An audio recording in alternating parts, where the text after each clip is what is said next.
SOSCAST, baby. All right, welcome to the show. Welcome to the SOSCAST on Valuetainment, the sexiest financial podcast in the world. This is where finance meets romance. And if you don't know, now you know. My name is Adam Sosnick. You called me Sos. This is the SOSCAST. And usually this is our lovely co-host Natalia's line, but maybe Shamari can help me out. Our goal is one thing and one thing only. We want to see you guys out there get paid, get laid, and do it your way. It rhymes, it feels good, so just don't stop. But we have a very exciting show for you guys today. Not sure if you've seen what's been trending in the news, but me and my ex-girlfriend, Chelsea Handler, we broke up. We've been fighting. She publicly, said that I had SDE. I had to Google what that was because I don't know about that life. That ain't me. So I brought on a beautiful, intelligent panel of women to weigh in on everything that she addressed, that I discussed. So topics today are going to include what Chelsea said, relationships between a man, a woman, intersexual dynamics, marriage, having kids, not having kids, one-night stands. Celebrities got involved and they were weighing in. Jennifer Aniston is liking posts. I'm like, holy shit, what is happening right now? Dave Rubin responded, huge political commentator. He had some stuff to say about that. A lot of action. So let's meet our panel today. So you've seen her on PBD podcast 2 days ago, 48 hours. She's back. Elizabeth Pipko, author, media personality, model. Let's just leave it there. We'll just leave it there. Leave it there, yeah. Loves politics. Oh, yeah. 100%. Thanks for that. Okay. You might have seen the next lady all around Valuetainment and all around VT events at the Vault, at SLS. She has never been on camera, though. No. I'm talking about Clarissa Martinez. She's a super mom. She's a mom. How do you say that word? I'm trying to combine entrepreneur and mom, and I can't. Mompreneur. Yeah. There it is. She's a mom. She's married to my man, my homie, Leo Martinez, who is the sales manager at PBD Consulting, and 3 kids. 3 kids. And been married to Leo for my entire life. For like 100 years. Yep. So we're going to talk about that. New to the show, Tammy Torres, entrepreneur. She's wearing the shirt for her company. It's called One Play at a Time Foundation. You do youth development. Yes. And you're in Miami. Yes. Okay. Currently from Miami, living in Los Angeles. Oh, okay. We got an LA girl in the house. You might recognize Florence Garcia. She's back. She was here for the 100th episode. She's a model. She's Miss Grand Florida, and she's a proud American / El Salvadorian. I didn't mess this thing up this time. And she's proud to be here. And then new, Gusta Janice. I won't try to say what it is. Fashion model with Select Model Agency in Miami. Yes. Welcome to the show. The only person that's actually been on my show before is Flo. Happy Not to the be Flo back. from Progressive. So we've got tons of guys out there in the audience wondering what we're going to say today. The reason that I want to bring women on is because I think it's important for men to understand what women have to say, understand women's perspectives. Why? Because you probably want to get a woman in your life, I'm assuming. I mean, no offense to the guys that want to get guys in their life, but that's not my life, okay? But I think it's important to understand how they think and how they operate so you can move accordingly. Fair enough? Because there's sort of a knock on men these days. They're not what they used to be. They're not manly enough. And yes, we want to encourage men to be that way, but I think the people that want men to be the alpha men are women, right? So I think it's important to understand that. With that being said, let's get ready to start the show. Shamari's in the house. I love it when you call me Big Papa Shamari. How you feeling out there? He's taking the lovely Natalia Davali's job out there today. She sold her bathwater. She made a ton of money. She's running around the country. She's raking it. Everybody was looking to buy that like hotcakes. She took the day off. She'll be back. But Shamari's here today. He's going to be reading super chats. He's going to be pulling things up. Shamari, what people are saying in the chat? What do we need to know? What do we need to understand? Right now in the chat, so we put out the question, would you date Chelsea Handler seriously? The polls are not looking in her favor. Right now we're coming in at 80% no and 20% yes. Wow. Okay. Those 20% gentlemen, we're going to have to understand their mindset a little bit better. But some men like that type of thing. But you're going to be managing the chat. super chats. We're going to be reading them, commenting. Weigh the F in because this is engagement. We want to talk to you guys and hear what you have to say. Any questions before we get started, ladies? Awesome. Here we go. No questions. So we kind of introduced this earlier. You know, we talk about money. We talk about finance. We talk about dating. We talk about romance. We talk about relationships. We talk about where finance meets romance. And that has led us to conversations about what it means to be a man, what it means to be a woman, modern day feminism. Is it a good thing? Is it a bad thing? Right? What it means to be a traditional man, what it needs to be an alpha man, what's toxic masculinity. And we cite a lot of reports. And one of the reports that I cite quite often, especially with women, is this report that was put out by Morgan Stanley, pretty credible financial institution, talking about something called the she economy, not the economy, but the she economy, talking about how women are going to school more, they're getting better educated, they're working more, they're getting paid more money. That's all great things, but what are some of the ramifications of that type of situation for women? And some of the things that they stated was that by 2030, which is 7 years from now, 45% of women, which is almost half of women, are expected to be single, not married, no kids, focusing on their career. All right, cool. I firmly believe there's nothing wrong with getting your money, making money, doing your thing, all that, but it comes at a price. And this is essentially what Morgan Stanley had to say, and often what Ben Shapiro would say is facts don't care about your feelings. And I'm just reading some of the stats. Now, Chelsea Handler, my ex, she did not like some of these stats and some of my opinions on these stats. So Chelsea, out of nowhere, there I am. I'm in New York City. I'm hanging out. My buddy, Marcelo Hernandez, if you ever watch Only in Dade in Miami, my homie, he's on SNL. He's like, yo, you're in New York, come to the show. All good. We're hanging out, after party. During all this, people are texting me like, dude, did you see what Chelsea Handler just had to say about you? I'm like, no, I'm hanging out with Colin Jost and hanging out with Michael Che and just doing my thing at SNL. Now I'm dealing with Chelsea Handler. All right, so that's what's going on here. So what we're gonna do is play a series of videos today. We're all gonna react. We're gonna weigh in, good, bad, and ugly, and we're gonna get your opinions on what she has to say and what your mindset is. So different array of women, married with kids, Single. single, In a relationship. in a relationship. So we have a wide array of lovely ladies. Shamari, what's your relationship status? Single. He's out there, wilding out I'm there. out here in Miami, baby. One of you ladies might meet Shamari today. You never know. Come by the Anderson So- on the weekend. What we're gonna do is play a series of videos. You guys weigh in. You let us know what you think. Agree, disagree. Shamari's gonna be doing polls. I've set the tone for the show. Let's get this thing started. So this was the video that Chelsea Handler reacted to, posted on her Twitter, posted on her Instagram, completely just went all in on some random dude on Valuetainment. She thought I'm just some random dude. Nope. We're gonna take our entire media force and come back at you and respond, Chelsea. All good. So here was the initial video. If you can hit volume and let's play it. Gotcha. 45% of working women ages 25 to 45 by 2030 will be non-married, no kids, single. Okay. So you might say, well, what's wrong with that? Okay. I'll tell you what's wrong with that. Nothing.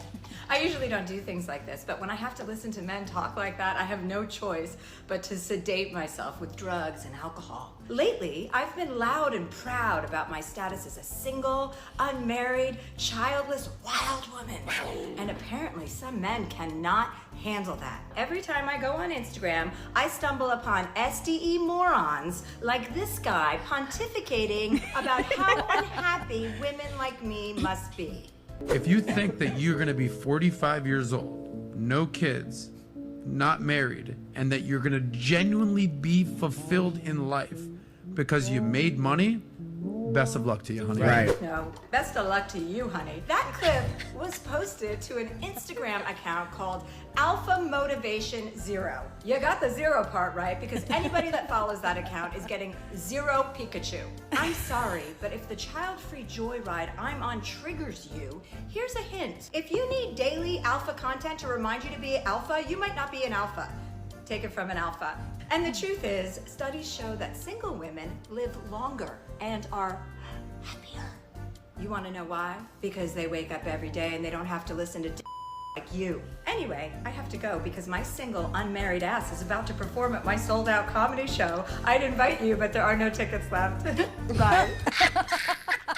Well played, Chelsea. Well played. Before I get to you guys, let me just say one thing. For me, nothing screams I'm happy than funneling vodka as soon as you wake up. Pouring yourself a massive glass of vodka at 9 a.m., popping a pill, and doing a video explaining how happy you are. I don't know if that's really true happiness right there, okay? So I think we triggered her a little bit, and what I will say is she called herself an alpha. I'm pretty confident that most men are not interested in an alpha masculine type woman. Okay, but Chelsea is 48 years old, all right? Not married, no kids. Do you, Chelsea, all good? What I want to know from the panel is when you guys are 48 years old, okay, I would like to know what outcome you would like to have in your life. Do you want to go down the Chelsea Handler path? Do you want to be married with kids? Do you want to be happily married? Is there something in between? Take it from an alpha over here. I'm not even going to respond to what ladies need, what ladies want. I want to hear what you ladies want. Fair enough?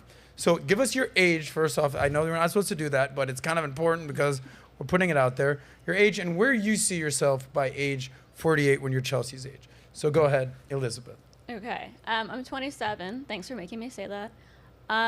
In general, I would say I see myself married with children just because I'm already married, and it would suck quite a bit if I sat right here and said I don't see that continuing. Yeah. But I think based on what you said, the part that I missed saying on Tuesday when we discussed this is it's very possible that she's actually happy. It's possible that like the jet-setting life and sold-out shows and yachts and, you know, followers actually make people happy. Mm-hmm. The problem is that most women, most humans that try to get that life don't get it. It's not very attainable to the average person. So if you want to risk not having a family one day for that life, just be aware that it happens to like the 100% of people, and you still have to worry about if you're happy once you get there. Yeah, it's like the equivalent of like you go to a school and you say, how many of you kids want to play in the NBA? Right. And there's 1,000 kids in the school. They all raise their hand, I want to play in the NBA. It's like maybe one of you will end up playing in the NBA. So I think kind of what you're saying is like Chelsea Handler's message is, hey, if you want to have this jet-setting famous lifestyle and do all this, go for it, girl. But the reality is 1 in a million, if that, are going to end up with Chelsea's fame, notoriety, and money.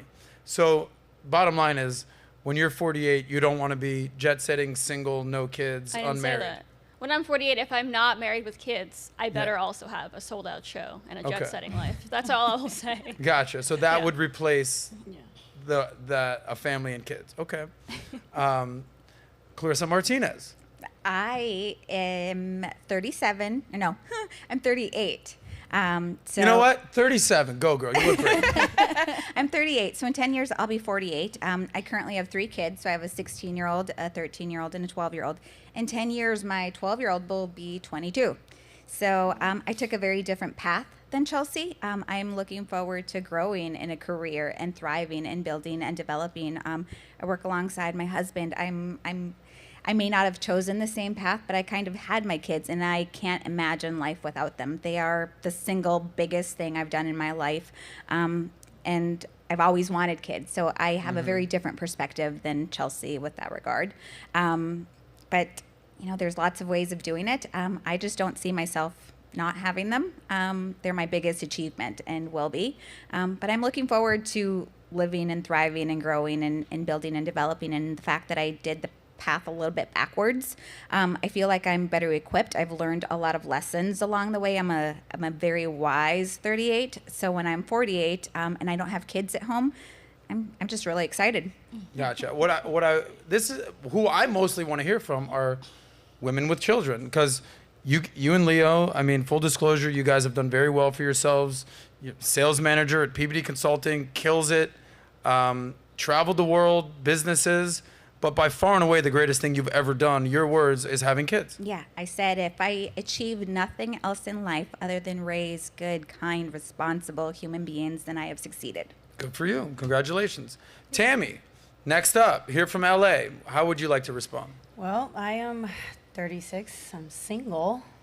But I have very long relationships. So I always say this is like my last phase, single phase, which I expect to have a relationship after this, have my kids. But I do think that the lavish lifestyle, the jet setting, I think everyone who has that replaces the family for that life. So yeah, she might be happy. Yeah, she might not realize it in the next few years when she finds herself by herself, and you could have all this money and all this fame, but you don't have that love and that nurturing, that love that we want at home. And I think it's very important, especially in our day and age now, because I don't think the world is the nurturing place. It could be evil, and I feel like, listen, I personally, I don't see myself in the next few years single. No.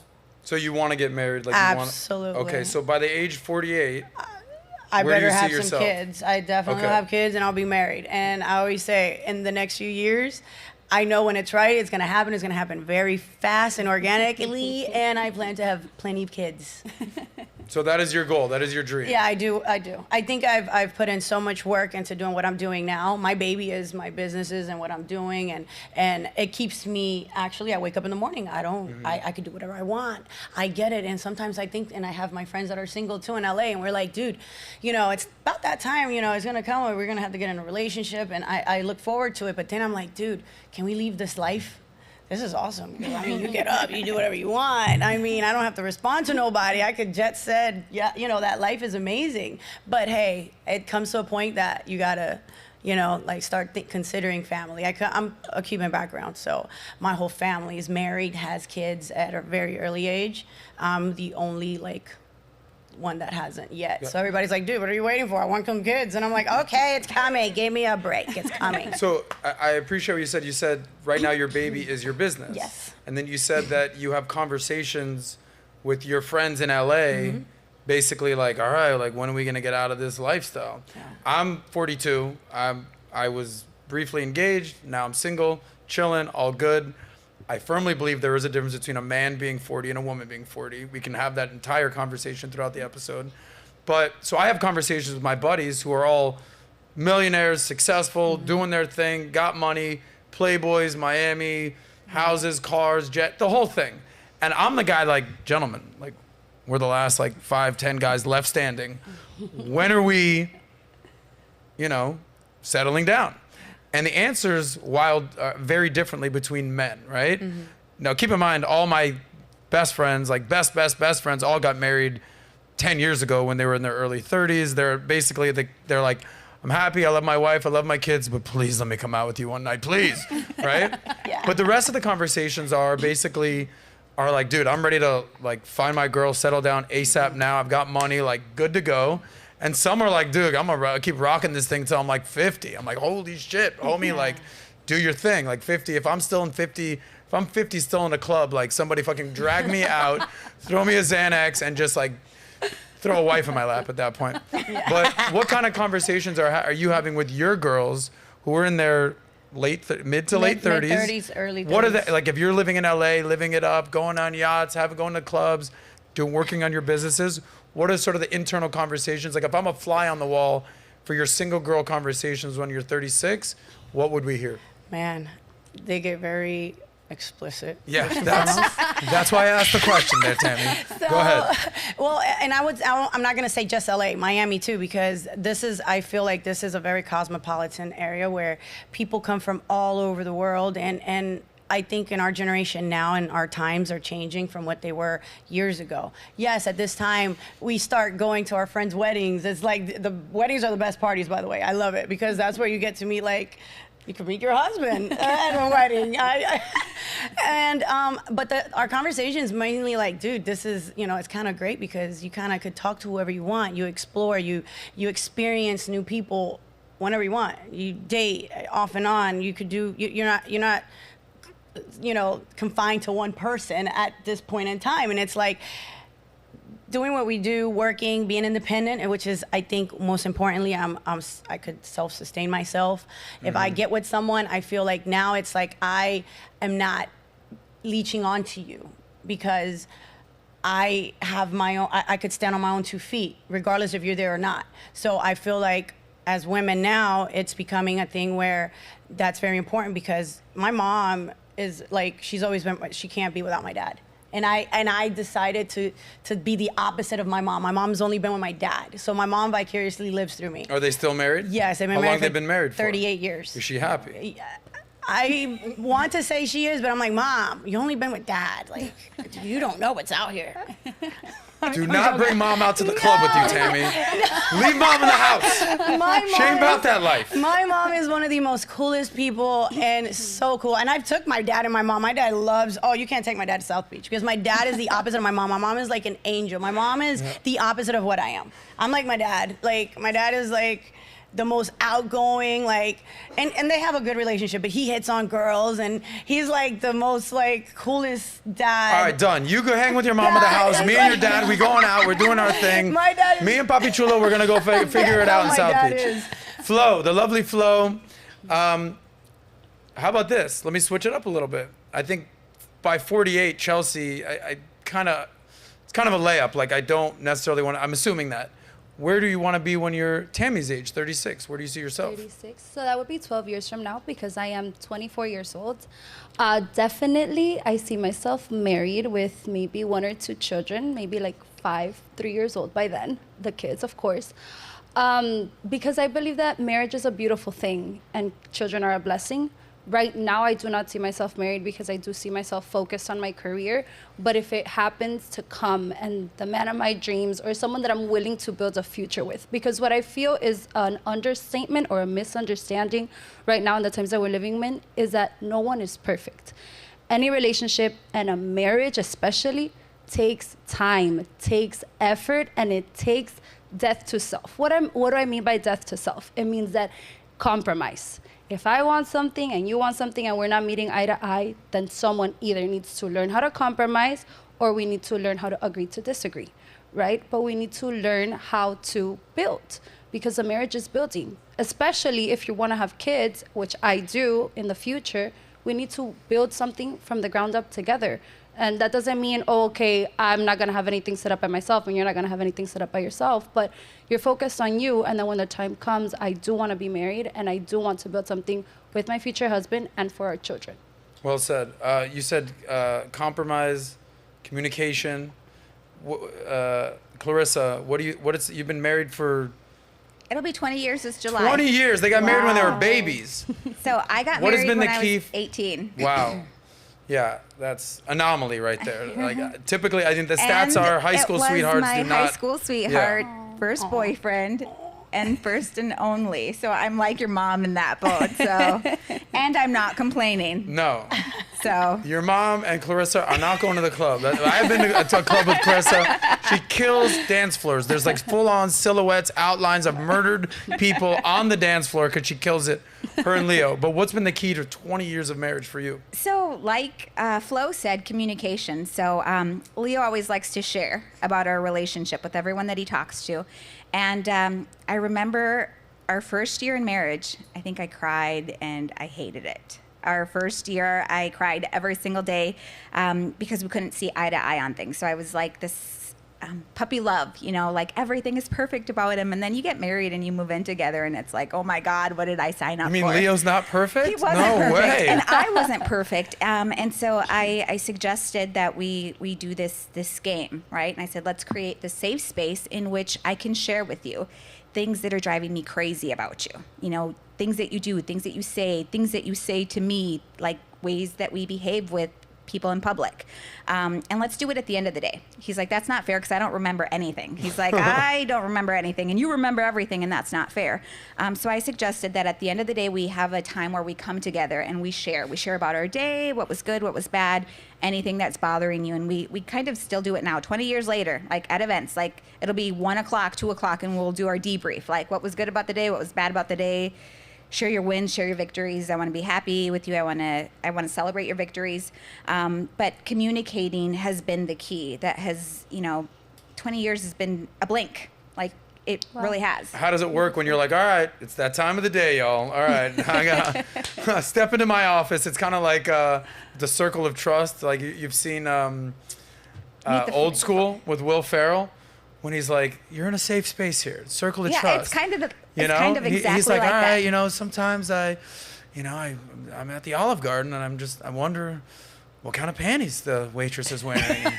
I don't know. Is it just cotton panties? Is it something never even heard of? Is it a thong?" And the wife is like, just so completely shocked, and he's like, "What? I thought I was in a safe space. Like, what kind of trouble does Leo get in when he enters the safe space?" You know what? The more conversations that you guys have, the less difficult issues that you guys will run into. So you kind of tackle those things, and you've just established guidelines on things that are going to get you in trouble and things that aren't. But I think things that are going to get you in trouble are conversations worth having. So crucial conversations is really a thing. We took that class We together. I did. believe. And so the more crucial conversations that you have, the fewer problems you run into. Nice. All right. Last but not least, Gusta is in the house. Your family's from where, by the way? Lithuania. Lithuania, Vilnius. Yeah, you got it. Shout out. Great I used to memory. date a Vilniusian. Okay. So How old are you? I'm 24 years old. You're 24. Where do you see yourself? Certainly by 48, Chelsea, or even 36. Where do you see yourself in the next 12 I can see to 20 myself. years? I can see myself married. However, I don't necessarily think that I see myself having children. I think that it's very possible for single women with no kids to actually live a very fulfilled life because they seek fulfillment in other ways, and that's not necessarily like materialistic things like jets and money and yachts, but like you can have very fulfilling relationships with your parents, your sisters, your brothers, your friends, people at work. So I think fulfillment can come in a lot of other areas other than being in a relationship and kids. Okay, so, and I appreciate that. By the way, safe space right here. Say what you want. So you just heard Clarissa, who's been jet-setting type lifestyle, meaning success, money, accolades, trips, the whole thing. But by far and away, she said the best thing that she's ever done in her life is had kids. You're saying you're probably not interested in having kids, maybe. Mm-hmm. What is it about kids that is a turnoff to you or doesn't resonate to you, especially when she says that? I don't think it's a turnoff. It's never been something that I was like, oh yes, like I'm so passionate about having kids. It's just never been like there for me, that feeling of wanting it. And I honestly think it's because I just value my freedom so much, and I just love, honestly, not being responsible for anyone else but myself. And maybe within time, when I grow up a little bit, maybe that's going to change. But as of right now, I just don't see myself having kids. Well, that was my next question. Is like, it's easy to say that when you're 24, when you're 27. But Tammy, you're 36. You look great, by the way. Hello, heyo. I think that's when sort of like life hits you in the face, and you're like, all right, I've been there, I've done that, I've done everything, I've been around the block, I've been to clubs, weddings, this, that, the other. All right, time to grow up. But At sometimes, that age, I definitely had that same mindset. And now when you're going into in this mid-age, you feel more comfortable as a woman, where it's like, I want to have kids with the right partner. I want to continue the rest of I've already got it out of my system, by the way. It's like I did it all. I've traveled very much, and I've experienced a lot to say now. I feel very confident, and the type of man I want, the status of a man that I want, everything that I want in a man, I already know, and I'm very confident that when I do find that right person, it's gonna hit right there. And I feel like it's gonna happen so fast that everything that I've always set my mind to say, hey, I want this type of family, I want my kids to be, I expect my kids to be a certain way based on who it is that I have this union with. I think by this time you feel more confident, more so it's almost like with age comes wisdom. Yes, wisdom plays a big part in this. Trigger alert, here we go. I feel like if you asked me when I was 24 as a dude, hey, you ready for kids? I'm like, I am a kid. What are you talking about right now? Okay. At 34, when I was briefly engaged and we were like, she played the worst fucking April Fool's joke on me ever when she told me that we were having a kid. I was like, oh my God, it's like April Fool's. I'm like, I'm gonna kill you right now. This is insane. But I still wasn't ready for that. Now, 42, it's like rocking and rolling. So at some point, don't you think that mentally you'll mature and be like, all right, I get it. I'm kind of selfish now because I can be. I'm childish now because I kind of am. But I'm listening to what Tammy's saying at 36, kind of been there, done that. Because I know women who are my age now, late 30s, early 40s, they have their eggs frozen, they're having kids by themselves. I know interview 40-year-old women who full on cry. I can't believe I'm single. Hot ass chicks, like the hottest girls in high school, college. I'm like, how the fuck are you still single? What is happening right now? Like everyone was throwing themselves at you 20 years ago and they think they have longer than they have. Is that a concern of yours, I guess, to the younger ladies, 27, 24, 24, that, you know, living for yourself, being selfish, not selfish, but like that selfie lifestyle might catch up with you before you're ready to like admit it. Does that make sense to you? Go ahead, I Flo. definitely have had these heart-to-heart conversations with God because I am a huge believer and I always ask God, like, hey, please guide me. Because I'm like, dude, I know I'm 24 now and I have this mindset, but then by the time that I'm 34, I want to make sure that I didn't regret anything or that I don't feel lonely, because not saying that I'm not happy by myself, because I am. I love how you were saying that freedom, not having to report to anyone, hanging out with my family, with my friends, etc. But then it's like, I know that for the future me, I do want to be married. I do want to have children. So I do question that. I do say, okay, am I going down the right way? Am I making the right decisions? Because I know that I want to be married. But I know that sometimes, again, it's like, is it going to bite me in the butt later? Mm-hmm. But it's like having faith that God's timing is perfect and not being scared. Because also, if you're scared of what the future holds, then you're not going to be in your full element. You're not going to be giving it your all now, and then you're going to be holding back.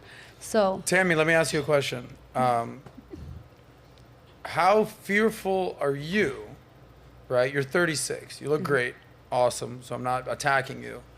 Like, I guess my question is, what age is your ideal man? Wow. You know what? I've been getting a lot of younger ones lately. As I get older, they get younger. As I was younger, I got older. So I'm like, how young are we talking here? 25, 6, and those yeah, are but kids. I'm sorry. That's recreational use only. That's okay. What? You might find some hot 25-year-old dude. That's not your husband, is it? No, that definitely. So why is are you not. messing with that dude? I know. That's what I told myself, and we're over that. All my friends, my sisters, like, yo, what are you doing, Tammy? We know it. I'm like, I'm gonna try. Let's see what happens. Okay. Culturally, they're not American. They're from outside the country, Listen, and I think they think differently. But no, negative. That's here for a good time, not a long time. Okay. Yes, we get it. I'm gonna let you know. So, what's your ideal age for marriage? I want them to be within my age range or older. Okay, so here was my initial question. Are you fearful that a 40-year-old guy or a 36-year-old guy may say, hey, you're great and all, but I'm going to take that 26-year-old girl over there instead? Or this 27-year-old girl instead? How much is that conscious in your mind? Not all. Nothing. You don't think that's a thing? No. Why not? I don't have that problem. I never did. Well, because you're begging 25-year-olds. What are you talking about? Hello? No, but at the same time, it's like, wait, okay, you could, either way, it's with wisdom, experience, you choose. It's your battle, not mine at the end of the day. I already been through it, so I definitely ain't looking back anymore.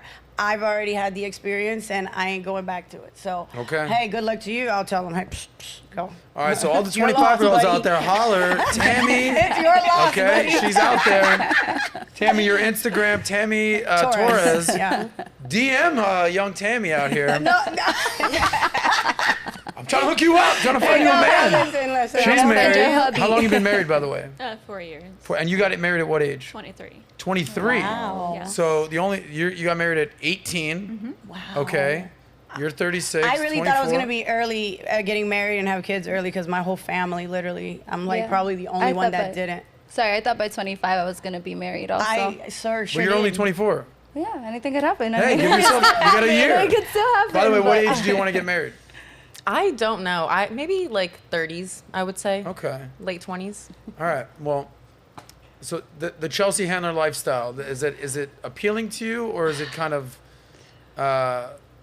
disgusting to you? I think everyone has their own journey, and like I can totally see her being completely fulfilled with life. Okay. I mean, the vodka thing, it's definitely like for comedic purposes. I don't think she's waking up in the morning and chugging vodka. But You don't think so? I mean, from that video itself, Yeah. no, I don't Well, think let's so. go to the next video here. That Oh, we're gonna- Let's go. All right. There's Shamar, you're managing the chat. You let us know what's going on here. Here is a day in the life of a single, childless, wild woman. Here we go. Volume. Day in the life of a childless woman. I wake up at 6 a.m. I remember that I have no kids to take to school, so I take an edible, masturbate, and go back to sleep. I wake up at 12:30 p.m. and get ready for a busy day of doing whatever the I feel like. I put on my most impractical and stylish shoes since I won't be chasing a child around the grocery store. I go to my fave spot in Paris to grab a croissant. I do a meditation sesh on the plane since I have no screaming kids, allowing me all the time in the world to become enlightened. The weightlessness of my existence has granted me superhuman powers. I teleport myself back home. Then I get ready for a night out with whatever hot guy I met on Raya that morning. I call up a babysitter and tell her that I don't need her since I still don't have kids. Now it's time for a workout, so I hit Mount Everest for a quick climb. I invent a time machine, go back in time, and kill Hitler. Freeze, you bastard! It's amazing what you can do when you have this much free time. And that's a day in the life of a childless woman. Nice. This is a day in... All right. Well, the only part I agree with all that is the killing of Hitler. I think we're good on that. I feel like you and I would make some great CIA agents to do that.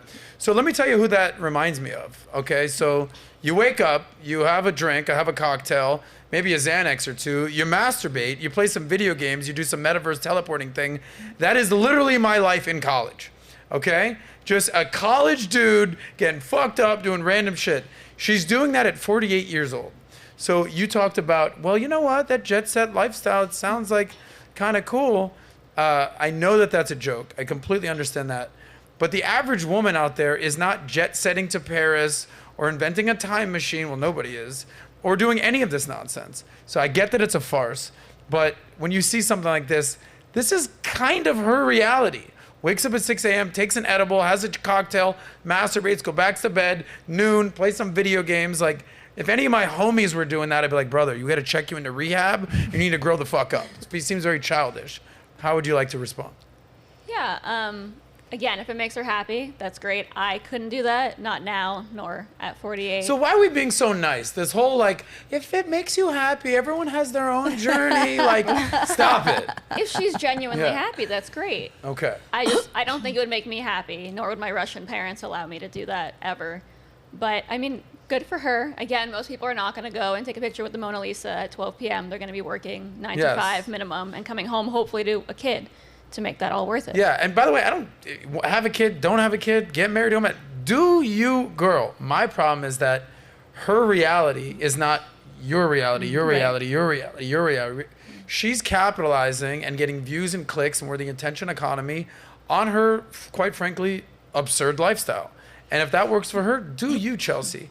It's just that she's got how many followers on Instagram? 5 million. How many on Twitter? 8 million. How many young girls, like Guste, let's say, that are like, you know what? Kind of like that Chelsea lifestyle. I'm just going to go meet some random dude on Raya, get banged out, increase my body count, get fucked up, alcohol, vodka. This is going to be nice for me.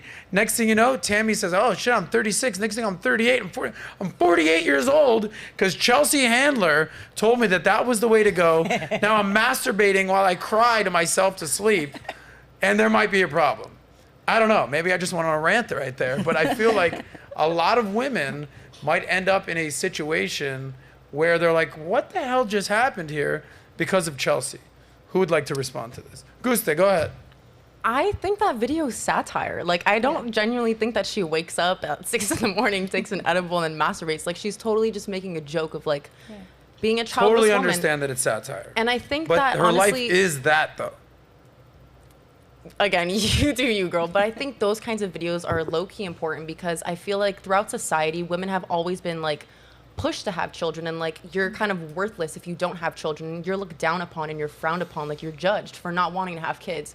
And, like, now suddenly we're starting to kind of normalize, like, not wanting to have kids, and it's normal, and look at the benefits of, like, me being a childless woman. So I think at the end of the day, the video is not really harming anyone, especially if people know that it's a joke. She's not, like, seriously, like, yeah, like, go fuck random dudes and have one-night stands. Like, I don't think that's her message. It's more like, haha, like, I'm childless. It's a good life. You don't think that's her message? I would hope not. I would. Well, we're going to have way more videos to show you that's exactly what her message is. So anyway, but I appreciate that. Go ahead. What are you going to say, Flo? No, I was going to say I disagree with, I don't think that's her message. I definitely understand that it's satirical. I think it's really funny because I did laugh. But I do think when she's trying to say, oh, like I'm single, I'm 48, I don't have kids, it's because she's trying to, again, you do you, but she's trying to just keep living la vida loca, which means bang any guy you meet on Raya and have your free time and have fun with your time, etc. But I don't know, I'm not for that part of it. I like how you busted out your best Ricky Martin, living la vida loca. Shout out to our younger audience that doesn't understand that Ricky Martin was like the biggest Latin singer in the world. He was living la vida loca. In real life. Yeah. I mean, you said you kind of lived this lifestyle for a little while. Right? Yeah, Like it's still going and it's I'm not still doing it. not in a sense where it's like I live within this industry of it's very normal. Yeah. Not to the average woman because they don't have these type of opportunities. And I can't speak for everyone. I kind of put myself in a world where I got kind of sucked into it in a sense, you know? Not saying it's good or bad, not what I expected to do, that's for sure, because I would have expected to have kids and be married by now. My whole family did. But I went into a different direction. And so it kind of, you meet a lot of like-minded people, so I could understand that, especially being in California, on the East Coast, on the West Coast, and living within this world. It's like very interesting to see everybody's perspectives on it because I kind of understand, but I'm not saying I would agree with it because I definitely look into having kids and a family now. Like now I'm more prepared, more ready. I got it out of my system. It was great. And I see people like Chelsea, I laugh at it, but I kind of living in LA, I kind of see it because you're in that world and you see them and it's like, oh, now I get it. I mean, you can do whatever you want. You're making so much money that she probably gives no F's about anybody, especially there. And quite frankly, she fuck, I mean, everybody that has been with her has been with her a very short time. I don't think a man is going to want an alpha woman like that. Or her kind. I mean, he's going to be a super weak guy for a woman like Chelsea. Let's have that conversation. Like, all right. In my case, I want an alpha male. Equally alpha because I'm very submissive. But I come from a family where we have a lot of alpha males. You can't put Chelsea with an alpha male. It's not going to work out. Okay, let's have that conversation because Tone it's it down. exactly what I responded on Twitter. Do you have my Twitter that I basically said, listen, Chelsea, because she's like, take it from an alpha. And I was like, no dude wants an alpha chick. Mm-hmm. You know, maybe they'll, one night stand you, hit it and quit it. And I was like, 50 Cent, Bobby Flay, Joe Coy, they all dated her, but nobody wifed her up. So what is it about that type of personality that you think a alpha guy has no interest in? Because an alpha guy is not looking for an alpha woman like that. An alpha man, I feel, you got to be a lot more submissive and a lot more and this is what I'm saying because I'm watching her and obviously watching her track record and how men have treated that. But you look at the kind of men they were. They were never gonna wife her in that sense because she needs a different type of man that fits her lifestyle and is willing to be the okay guy. What's the okay guy? The very lesser of an alpha male than the Like a okay guy. beta. Like he basically just Careless. Yeah, runs after What her. did you call it? Careless. Careless? Careless. I mean, What do you mean by careless? Careless in the sense of like you don't really care what she does, and you don't care if she submits or is willing to work. He's willing to be with ran what over you're a few saying. times, pretty much. He's Yeah. gonna be ran over a little bit and kind of like live under her lifestyle.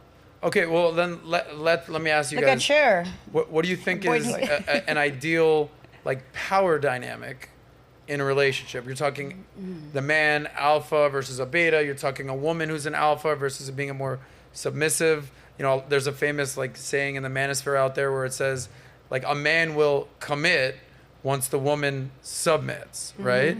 So how does it work in a relationship? Like you're very feminine. Is your guy more of an alpha? Is he? How would you describe alpha? Like I've heard the term used Like by like a frat guy who boys. takes charge, like they also say like men lead, women follow. They acknowledge their role of being a provider, a protector, being there for their woman. Like a dude when he's a dude versus like a nice guy without no Yeah. backbone, whatever you want, baby. Like a guy will tell you no. That's an alpha. any guy will tell a hot girl yes. Right. But a real man will be like, no, baby, we're not doing that. And here's why. Now go get dressed. Whatever. Yeah. Go ahead. How does your... I mean, I wouldn't say alpha just because You like that right there? What just happened right there, hold Tammy? on, wait. Tammy just looked like she was like a kid on Christmas. No, because I appreciate that, because for me, I couldn't see a lot of men. I'm the leader, always been in my world. Like I've Yeah. always led, not to say my guy, but to find a guy that could do that and conquer that within me. Oh, you got it all day. It's amazing. I'll listen all day. I follow. Take it from this girl. Okay. Yes. Anyway, I just defined alpha. She got all Yeah. warm and fuzzy more inside. than warm and fuzzy. Yeah. Okay. How would you describe an alpha? Or how would you I describe? don't know. I've only ever heard the term used by like obnoxious frat boys, so I don't Okay. like the Well, term. welcome to the party, baby. Honestly. Well, okay, but describe your, I guess, my power. husband is a gentleman. He's a the only gentleman. man I've met Okay. in my entire life who I would describe as a gentleman, truly. And it's no offense to everyone else, but the only human I've met apart from like my dad and my brother who I would describe as a gentleman. Like they don't exist. What are some gentlemanly qualities that you're attracted to, that you attract you to him? Like, what does it mean to be a gentleman? How about that? Forget about alpha, Yeah. beta, just a gentleman. I can appreciate that. What's that? Someone who has more respect for the person they're dating than they do for anything else in the moment. Someone who wants the person they're with to be happy before they want anything else. Someone that puts that person first just because they obviously want to see that person happy. That means that they give a shit. Like that means that they're with you for the right reason. I can appreciate that. Yeah. I will also say there's, by your definition, there seems to be a fine line between a gentleman and sort of a simp. No, ew, no. I'm not saying that that's what your husband No, I is know, I know, at all. yeah. But like whatever you want, I put you first. I'll do whatever you say. It's kind No, of I think if you simpish. respect someone, then Yeah. you tell them when they're in the wrong. You know, Okay. or like when they might make a mistake that, you know, they'll see later but don't see in the moment. Like he will watch out for me more than I'll watch out for myself. Gotcha. Who's the leader in your relationship? Me. Oh, you're the I leader. think the woman is a leader in every relationship. Okay, you I just truly opened up. do. I truly So do. you think the leader in any relationship is the woman? Yeah. Why do you say that? Because I think the man is there to provide for her while she makes the decisions. What's the movie, My Big Fat Greek Wedding? Yeah. The man is the head of the family, the woman is the neck. She's there Yeah. to turn the man around. Yeah. Like she makes the decisions. I don't know. It's just that's Well, all I've ever. You just said the man is the head. And she's the the woman neck, is the so neck. she's I there to get turn that. him around. When his Okay. decision is incorrect, she'll turn him So in the right if I direction. asked your husband who the leader of your relationship He would was, say me. He would but say only you. because I'm like a crazy person, not because I know better. well, you don't seem that crazy. You gotta get to know me. Shit. Yeah, So you think that a woman should be the leader of the relationship? in the most respectful way, yes, because the man is out providing. Okay. He's supporting you in a different way. All right, very interesting. Well, let's talk to the woman who's been married for 20 years. You have 3 kids, lovely kids. Alex, Michael, Bella, awesome kids. One of them is going to be a professional football player. Shout out to Michael, I think. Yes. Who's the leader in your relationship?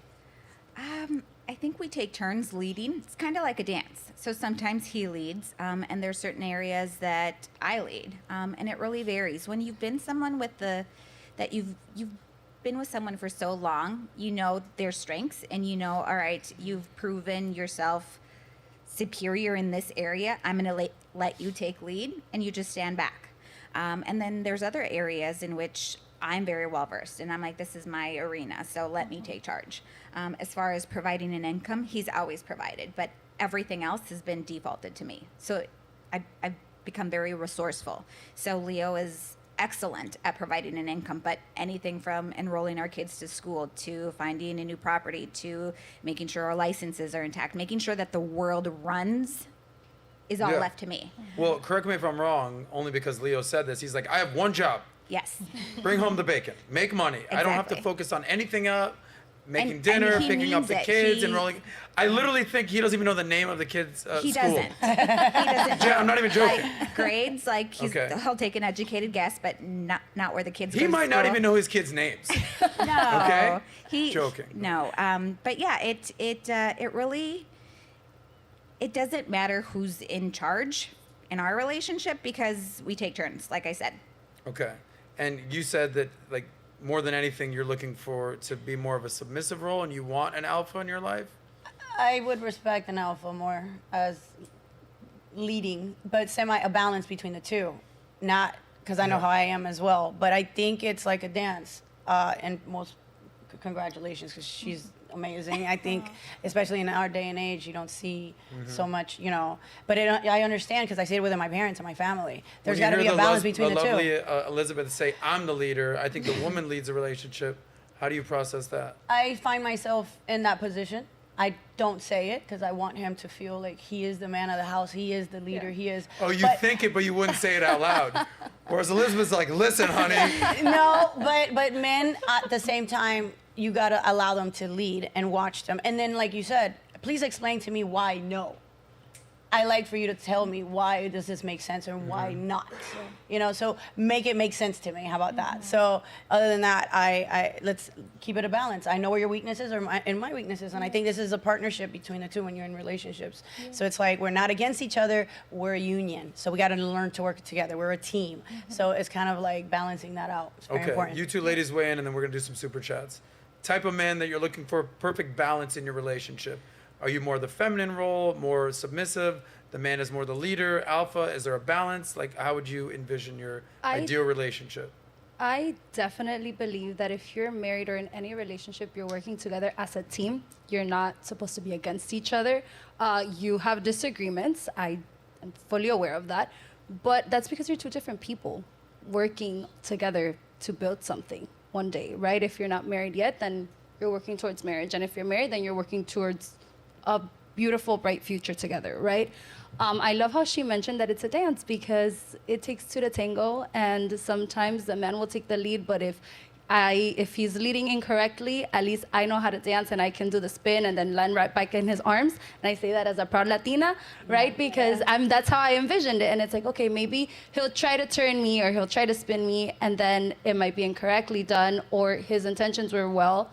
Am I losing you? Are you getting me? Are you visualizing what I'm saying? Because I see Adam's face like, what is this girl saying? I'm right there. I'm just thinking about doing a salsa dance while you're talking right now. Because I'm looking at him and he's making these muecas. I was just out there on the dance floor for a second. Okay. You know, so I definitely believe that as a marriage, in a relationship, you're working together as a team, not against each other. Will I see myself leading or declaring myself as an alpha female? I definitely believe that I have leadership qualities, but I am willing to submit towards the right moment and indication. How about you, Guste? I honestly consider myself very alpha, and I'm looking for a man who actually brings more alpha energy than I do myself. You want double alpha? I mean, I wouldn't say double, but like can take control of like, you know, the situation, etc. And a man needs to earn a woman to submit to him. You don't just get a submissive woman. So like I am very alpha, but like if a man shows up to my life with like the right qualities and he inspires that behavior, then I will totally be the submissive one. But in life, I am the alpha. Normally, I would say. You are the alpha. I believe so. Do you have a boyfriend right now? Yeah, I do. Okay, so explain that dynamic. He just brings more of that masculine. He's able to overpower my alpha energy with more of his. So then I submit. Is he ever like, listen, baby, relax, okay? Yes. Daddy's home. And honestly, it's really sexy. I love it. That's why I got excited. Okay. That is what I'm talking about. Does your man ever say, listen, relax, I got this? Or you say, honey, you relax, I got that. How does it work? He definitely says, relax, I got this. So real quick, to what extent is money the person who is the bigger provider, the leader in the relationship? Like, if you make more money, are you the leader? No, I don't think so. You don't think so? No. You don't think so? I mean, if you make more money in the relationship, that's a hard one. I mean, you're saying if a guy makes more money than you, he's not the leader? No, yeah, he's more. That's the more. How about you? Higher. No. We're gonna beat that out of you, girl. I don't know. That's a complicated I'm gonna tell thing. you what someone told me. I'm sitting down. This is 20 years ago when I was doing all my nightlife thing, and I'm sitting down with my best friends, who has turned out to end up being one of the biggest nightlife hospitality guys in all of Miami, and his uncle, who is a full-on billionaire. And we're having this conversation, and I'm a young 24-year-old dude. I got no clue what's going on. And he's like, listen, remember one thing. He who pays, says. He's like, if I'm the person paying the bill, I'm the boss. Now, if you want to pay the bill, or you want to pay the bill, or you want to pay the bill, or you want to pay the bill, guess what? You're the motherfucking boss. Until then, the person paying the bills is the one who has to say. This is what this billionaire told me. And his wife, and as he said that, he tells his wife, honey, can you go grab us some extra drinks? We're going to be here for a while. She's like, whatever you want, babe, got it. And she just runs off and he's like, who pays saves? You know, it's like, okay, playboy, like, take it from a billionaire. I don't know. Out of respect, I think I just take the back seat. You're not. No. Some billionaire dude wants to wife you up. I get that you're married. Yeah. Some billionaire dude's like, listen, you're going to live the best life ever. I'm a billionaire. You're rolling with me. By the way, you're attracted to me. You're into me. But I'm the boss. What would you say? No, and my husband makes us jokes, but I am not into money. I don't care, because if you have a crap personality, it's really useless. I'm telling you, it would never. Right. If someone into- said to me, yeah. if I, pay the bill, I get my say, I would walk out right there, regardless how much they had or who it was. Okay, interesting. I feel like Tammy's gonna take that billion out of the bank all day, every day. I'll take a back seat, baby. That's right. Now, did you have that same mindset when you were 26? Yeah. You did?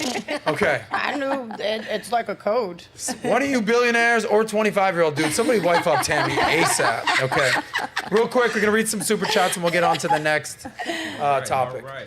We're about halfway through the show, and we got 800 people in here right now, but we only got 100 likes. Get those likes up, guys. Get those likes up, or else you know how Sauce says, your mom's a hoe. Next one. So the chat is also saying, Sauce, is there a difference between a gentleman and a simp? Shout out to Elizabeth.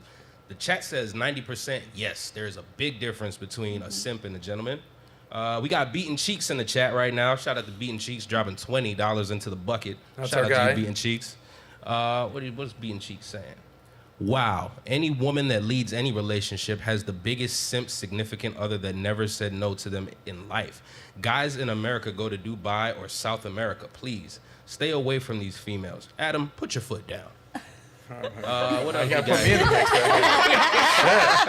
Ladies, I'm not married to any of these women. Our next super chat comes from Derek Spinner, dropping $5 in the bucket. Shout out to you, Derek. Alpha is not an attractive trait in a woman to men, period. Okay. Another one here. Does your personal fulfillment, I think this is to the single ladies, does your personal fulfillment include having kids? And if so, when do you think you will find the man you hope to start that life with? We'll ask that question in a little bit. Stay tuned for that. Okay, go ahead. And that's it for our super chats. Okay, keep the super chats coming. We will be doing those at the end. Who's our friend here? Nuha, She's works your with friend. me. Okay. Yeah. I don't know if she wanted to come on the show right here. Okay. A couple more clips with Chelsea, and then a couple more other clips. We're going to do this. Huge podcaster, commentator, Dave Rubin actually weighed in on what was going on right here. He had some very strong feelings on what Chelsea had to say. He's got a massive following. I'm not sure if you're familiar with Dave Rubin. You familiar with Dave? Yeah. Friend, candid. Let's see what Dave had to say. I think it starts at 4:45.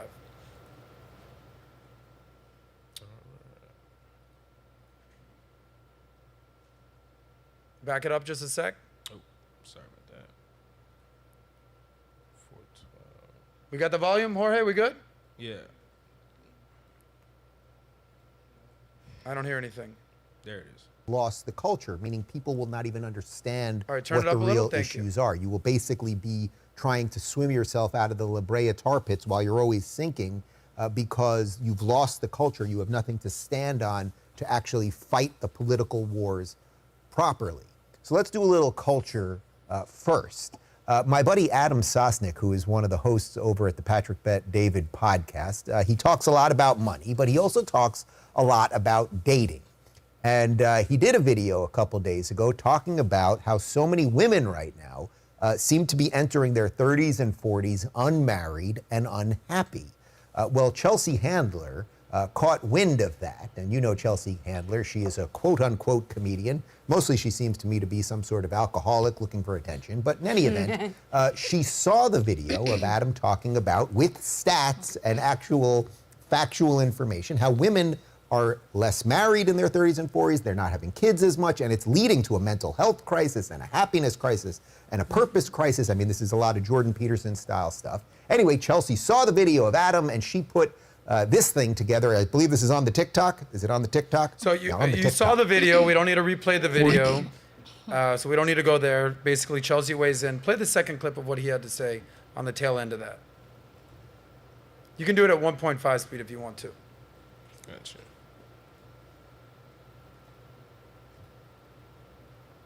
I think it starts at 9:12. So there's this weird disconnect where she's like, I don't have to pay attention to people like you because I'm rich and people love me, but she is paying attention to people like them. Patrick Bet-David, who is Sosnick's on his show every day, said this on Twitter. I thought this was quite good. Childless women are 46% more likely to report higher depression compared to mothers. Some are childless by choice, some can't get pregnant. People who try so hard to appear happy on the outside are typically in a lot of pain. She's trying real hard. Now, that's obviously in reference to Chelsea Handler. Again, everyone has every right to make every choice for themselves. I am not trying. So the stat was 45%. Childless women are 45% more likely to report high depression, and she's basically coping real hard. How much of you do any of you guys believe that stat? Like, if you didn't have a kid, 48 years old, childless, do you think you would be a little bit more depressed? That is a great question. Maybe I might be sad. Why don't I have kids yet? I guess that will be the question that I would be asking myself. Is it because I can't get pregnant? Or is it because we just chose not to have kids? I haven't really asked myself that question as a 24-year-old, to be honest with you. So I don't have a precise answer to give you. But I do think I might be sad if I don't have kids, if I see myself having kids by 48. Mm-hmm. Do you think, Tammy, that if by age 48, you didn't have kids, you would be a percentage, one of these 46% women who are more depressed than women with children? Well, I'm look into the future for a second. I'm going to say this from personal experience, because when women start entering their 30s, for the most part, a lot of women are, oh my God, I got to have, because they feel like they're on a biological ticking time clock, that they got to hurry up and have kids, and they ended up having kids with wrong people, and now they're single moms and moving forward. But they were in this, most girls that I kept wondering, like, why you think you have to have kids already? You got to find the partner, the right person. You're not thinking about that. But a lot of women feel like their clock is ticking, that they got to have kids. For the most part, some don't want to have kids. And for a lot of my friends have kids, but a lot of them are single moms. So that plays a big part. I will have depression if I have a kid and I'm a single mom having to figure it out. That's my depression. That's my I get anxiety thinking about it. Okay, great opening right there. I guess, what is your biggest fear? How about that? That is my biggest fear. I do not want to be a single mom. I know what a lot of my friends go through. I don't want to, it's scary. So that is why it is so important to me to find the right partner, to make sure we both have the same ideologies, religion, everything goes into effect now. When you get into your 30, that wisdom, that experience plays the biggest part, because this is now the rest of your life. And hopefully I could continue my family's tradition and be married for forever. So your biggest fear is being a single mom, basically. Yeah. Gotcha. If I don't have the right partner, but to be honest, I always say I believe in God. I always say I'm walking in my purpose. I have a lot of faith in my prayers, and so far everything that I have mentally thought has came. So I do feel like I'm gonna find the right person, because now by this time and age and all this experience that I've gotten over the time has given me the wisdom that I need to say, hey, I know who the right partner is. Elizabeth, what would you say your biggest fear is? Relationship-wise? Yeah, life-wise, like in your life, In life, my biggest fear is dying unhappy, like looking back and realizing I made mistakes. Like regrets would be my biggest fear.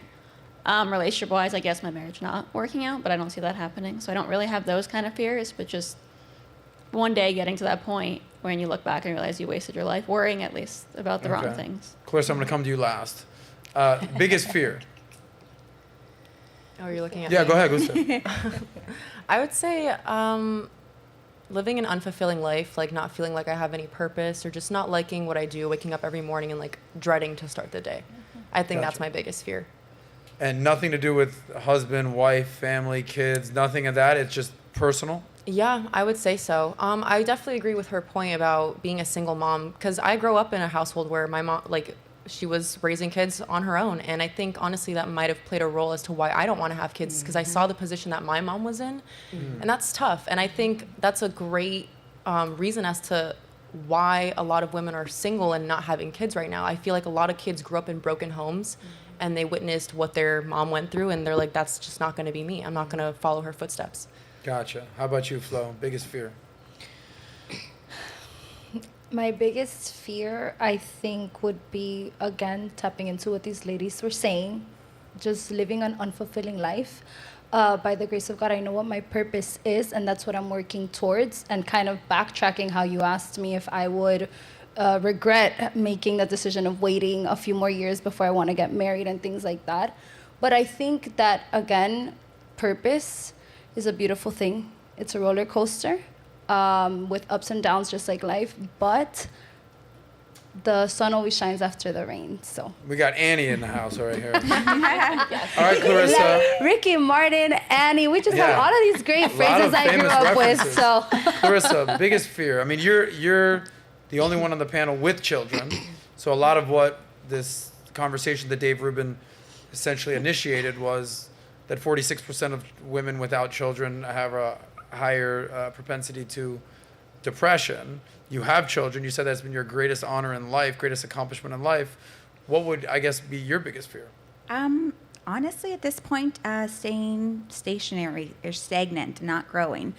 Every day I learn, I thrive, I develop, I build, and I see my kids growing, and I see them thriving, and I see progression happening. So, I mean, I live a fulfilled life. Like, I could honestly die tomorrow and I would die happy. Like, my kids are thriving, my husband is thriving, we're at a really good place. I am happy and I feel fulfilled now. So my biggest fear is not growing. So if everything stopped and everything ceased and I didn't want more and I didn't strive for building and developing, that would be my biggest fear. Or my kids not choosing to develop and build and strive for more, which is a huge reason as to why we're here with Patrick and this company is we were sort of stagnant in our old life. Like, we felt like we had hit the peak of where we were supposed to be. And then it felt like growth had stopped. And here we were introduced to Patrick and saw so much growth and so much potential. And it was basically a rocket ship. And we thought there's so much more out there than you realize. And so surrounding yourself with people who are constantly elevating themselves, who are constantly reinventing, who are constantly adapting is something that I love. That's why it was a no-brainer to become a part of the company, to expose my kids to you and Tom Ellsworth and everyone that we get to associate on a regular basis. It's like, this is the best place to be. Mm-hmm. Yeah, well, cut that up for a commercial right now. Hello. Yeah, I think from a guy's perspective, this is a guy. I think most men, I would say the biggest fear is just being average. You know, men do not want to look in the mirror and be like, I just have an average life and an average wife and an average lifestyle. I think you want more out of life. And for a man, you kind of got to go out there with your spear and your bow and arrow and attack the world and go get that fulfilled life. Go get a life of status and success and money and women and network and relationships. And a man kind of has to go do that. And women do that too. Mm-hmm. Don't get me wrong. That's a newer thing. But men have been doing that. We're built for this type of lifestyle, right? And I love your rocket ship analogy. The famous quote from Sheryl Sandberg, COO, not CEO, hello, of Facebook was, if someone gives you a ticket to a rocket ship, don't ask what seat you're on. Just get the fuck on the rocket ship. And I think that's exactly what's going on here at Valuetainment. Just like rocket ship this thing up. All right, next clip. Let's talk a little bit of marriage right now, specifically. We talked earlier about like, well, I don't know if that's really Chelsea's message. Don't have babies. Don't get married. I think it's kind of a joke. Well, let's watch some of these clips and let's see if she's really joking about that. Here's Chelsea's take on marriage. Keep in mind, this is a 48-year-old woman, not married, no kids, probably just justifying her life. Watch this clip. Oh, hi there. You caught me waking up from my slumber, enjoying every inch of my bed. You know why? Because I'm single and I don't have to share it with anyone. If I want to sleep diagonally or upside down or like a starfish or on all fours, I'm going to do it. And you know why? Because I'm not married. Sleeping alone means you get the best sleep of the night every night. You don't have to worry about your partner snoring or them slashing you in the middle of the night with their big toe. No more waking up and wondering, is that an elbow in my back or an erection? You deserve to do what you want in your bed whenever you want. And if that's housing a rotisserie chicken in it at 1 a.m. like a rabid raccoon, so be it. You know why? Because you're not married. Marriage, it's not that great. Okay. You can say no. I don't know if I'm not sure. She said she wasn't sure if there was an elbow or an erection that was waking her up. I guarantee you it's most likely an elbow, if you know what I'm saying. She's basically, I get that this is comedy. I get that this is a joke. I get that this is social media. I get that we're solving for views. I get that. But this is also her reality. And she's making fun of herself. So to empower women to basically say, marriage ain't that great, okay? So you're married happily, even though yesterday you said on the podcast. Yeah, apparently I can't make jokes anymore. Okay, People yeah. didn't like that. You want to be happily married. Absolutely. You want to be happily married In the someday. future. You kind of want to be happily married I would someday. like to. You I would was like just- to? Yeah, the kids was the. Okay, the- gotcha. yeah. That's what you're 50-50. So when she's doing these commercials, advocating for not getting married, is it really still a joke, or is she actually kind of trying to justify her existence? What would you say? It just seems like she's normalizing that, like, you don't really have to be married. She, like, at the end it says marriage. You can say no. Like, you don't have to get married. Like, it's not like a cross it off your bucket list thing. Like, you can be single. Like, it's fine. To me, it doesn't seem like she's pushing some sort of agenda. It's more like like, just like shits and giggles. Okay, but she's like, the reality is, and I don't want to get dark here, she's going to die alone. And some women are okay with that. I mean, I personally, I can see like, if I were to be like unmarried, single, and childless, like, I can see myself dying alone, like, happily. Like, I don't see that being a problem for me personally. I feel like that is the worst outlook, the most unfulfilling life. And you're talking to a 42-year-old guy out there partying, South Beach, like, she wants to be, like, she is me, I am her, that kind of a thing. I don't know any dude that thinks like that. I don't know any dude, playboy, alpha, gentleman, whatever you want to call it. I don't know any guy that's like, yeah, die alone. Definitely down for that. No, they want a woman in their life. She's more masculine than the most masculine dudes I know. And whether you call it comedy or whether you call it satire or whether it's like a sad comedy or like it's sad to me. You think that it's okay to die alone? 100%. Like, what's wrong with that? You know, like, so, to each their own. Like, some people can't die alone. Some people need a partner. Some people feel like they accomplish something with having kids. It's their greatest accomplishment. But other people don't necessarily need to fit that lifestyle. Like, some right. people are totally fine Well, let's with find out from the panel. Flo, you ready to die alone?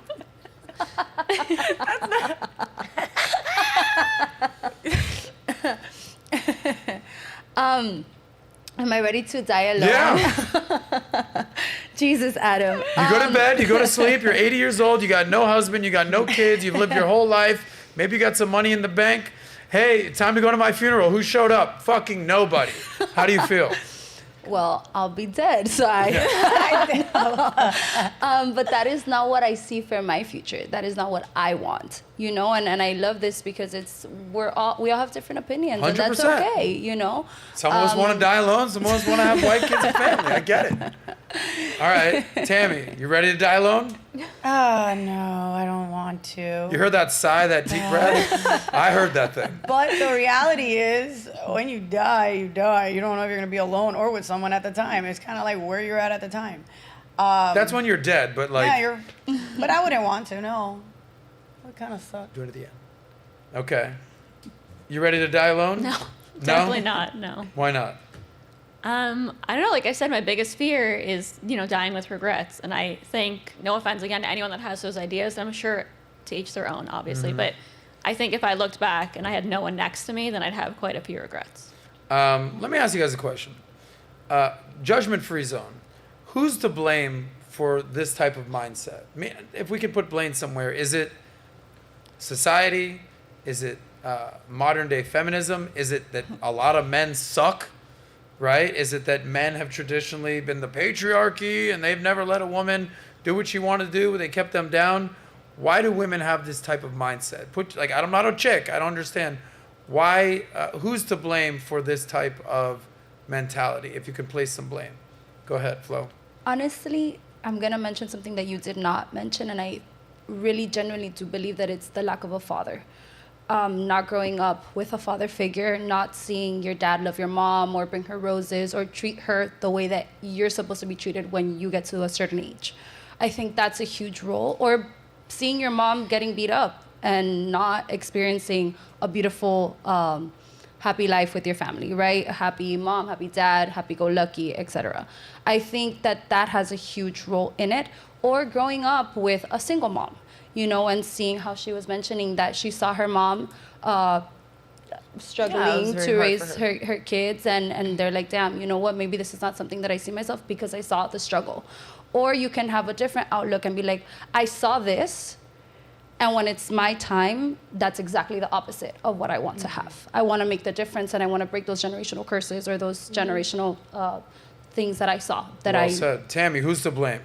No, that's very important because I grew up in a very well-rounded house with mom and dad, and my dad being alpha, of course. So I kind of lived that morally as a Cuban, and then I lived this American life and society and what we paint it to be nowadays. And this woman empowerment thing has been really big as well. We got to take that in consideration. And like you said, in society now, the percentages are starting to increase for single moms, divorces, a lot of these women trying to make it on their own and raising kids. I admire the fact that I want to build that same household and that union because I know what toll it takes on kids at the end of the day. You want to have those qualities that have a mom and a dad, and that's very important to me. Let's play a game. I just thought of a game. We're gonna have fun right now, all right? Have a sip of water. Let's play a game. I would like each of us, and you guys at home, let us know in the chat. But we're gonna play a game right now. I want you to say the best and the worst thing about what I'm about to tell you. So the best. Here's what I think is great about this, and here's what I think is the worst about this. You ready? Feminism. Let's talk about feminism. What has been the best thing that feminism has done, especially modern day feminism, right? Because there's been different waves of feminism. We don't need to do a feminism class right now. What's been the best and the worst outcome of feminism? Go ahead. We'll go around the panel. I'd say the best would be just allowing women to feel confident. I think a lot of girls either get bullied like I did or grow up in weird situations at home and don't really have the ability or the know-how of how to believe in themselves and love who they are, and that can be really difficult for a girl growing up because we go through obviously a lot of horrible things to do with puberty and adolescence. So I'd say allowing girls to feel confident in themselves and who they are. The worst part would probably be the dislike that many have for men without any reason. Gotcha. Go down the list. I'm going to mirror what you said in the confidence of knowing that women are capable of anything that they set their mind to. That's fantastic. My daughter is a very firm believer in that she can do anything that she wants to. The negative is the fact that they seem to think that they don't need a man. And it's not to say that you don't need a man, but there are certain things that men are just great at. They are good at comforting you. They are good at supporting you. They are good at being there for you. So you don't need them, but they are sure nice to have around. Yeah. Shout out to Leo. Best and worst situation with feminism. I believe the women's rights and the stuff that we have been able to accomplish with a lot of the support that we get and doing things. We could also do it. We have the confidence given that.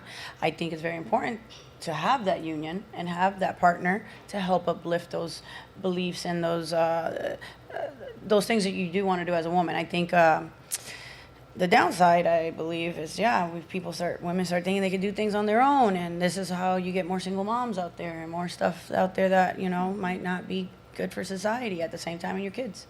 Okay, Flo. I love being a woman in the 21st century because I am encouraged to use my voice. And I think that's one of the beautiful things about feminism. But I do have to agree with them as well with saying that one of the worst things about feminism is thinking that you don't need a man. And I disagree. You may not need them to be happy, to make you happy, but they are good to have around and be your support system, I do believe. Go ahead, Gusta. I would say feminism has played a role in like putting a spotlight on a lot of women's issues that need to be highlighted. And in order to fix a problem, you need to see that the problem is there. So a lot of things in feminism, they just like, show a problem like, hey, like this is an issue, like let's fix it. And I think that's a really big positive thing. The negative, I will agree with you with the dislike of men. It's actually very prevalent. And I noticed in myself when I started doing a lot of research and like being real, like indulging myself in that kind of content, I found myself having that hatred as well. And it took me a while to kind of rewire my brain to think differently, because if that's the viewpoint or like the mindset that I have towards men, I'm going to keep attracting those types of people. And like I need to rewire to see that, men are good. Like I might have had a lot of bad experiences, but that doesn't necessarily generalize the population as a whole. You said that at one point you sort of developed a hatred towards men? Yes, because honestly, I was seeing so many women speak out about their horrible stories that I related to, and I was like, wow, like I'm not the only person who experienced something like this. Like 90% of women apparently have experienced this, like men are to blame, like men are the problem. But experience what exactly? I would honestly say like rape and sexual assault. Like, you think 90% of women have been raped? The statistics are very high. Not 90, Whoa. but one in 3 to 4 women have experienced sexual assault. And like, I was just, every woman that I've talked to personally, at least friends, they had their own story. Like there's not one single woman I knew that was like, nothing bad has ever happened to me. It's really rare to find those women. Do you guys agree with those stats? I don't know if that's the exact stat, but I agree it's higher than people realize. And it does make Sexual people assault? hate men. Yeah. Okay. I cannot speak to that because I've never experienced it or have spoken to anybody who's Gotcha. experienced it. Tammy? I've never experienced it either. I as having a dad, number one, Yeah. I hated those conversations when I was younger, but it played a very important role to not be and put in that position or in that situation. What kind of conversation do you have with your dad? Let's go. My father comes from a very militant background, so he was a very ain't no Cuban, guy coming. bro. Yeah, super Cuban and very macho, and he comes from a very harsh background. So my father, if it had not been for my father growing up with a man in the house, I would have made a lot of mistakes that would have landed me in a lot of bad situations, which I could save a lot of my friends that didn't have fathers kind of put themselves in the situation that then led to something a little worse. Well, a lot worse, but like that. So I do believe that the stats are up there that we don't know about because a lot of women don't want to talk about it because they feel very ashamed, very belittled, or they just don't want to talk about it. So- But it's very big. All right, well, I guess that begs the question. Do you think that's most men are sexually harassing women, or it's a small minority of scumbag dudes that are giving men a bad name?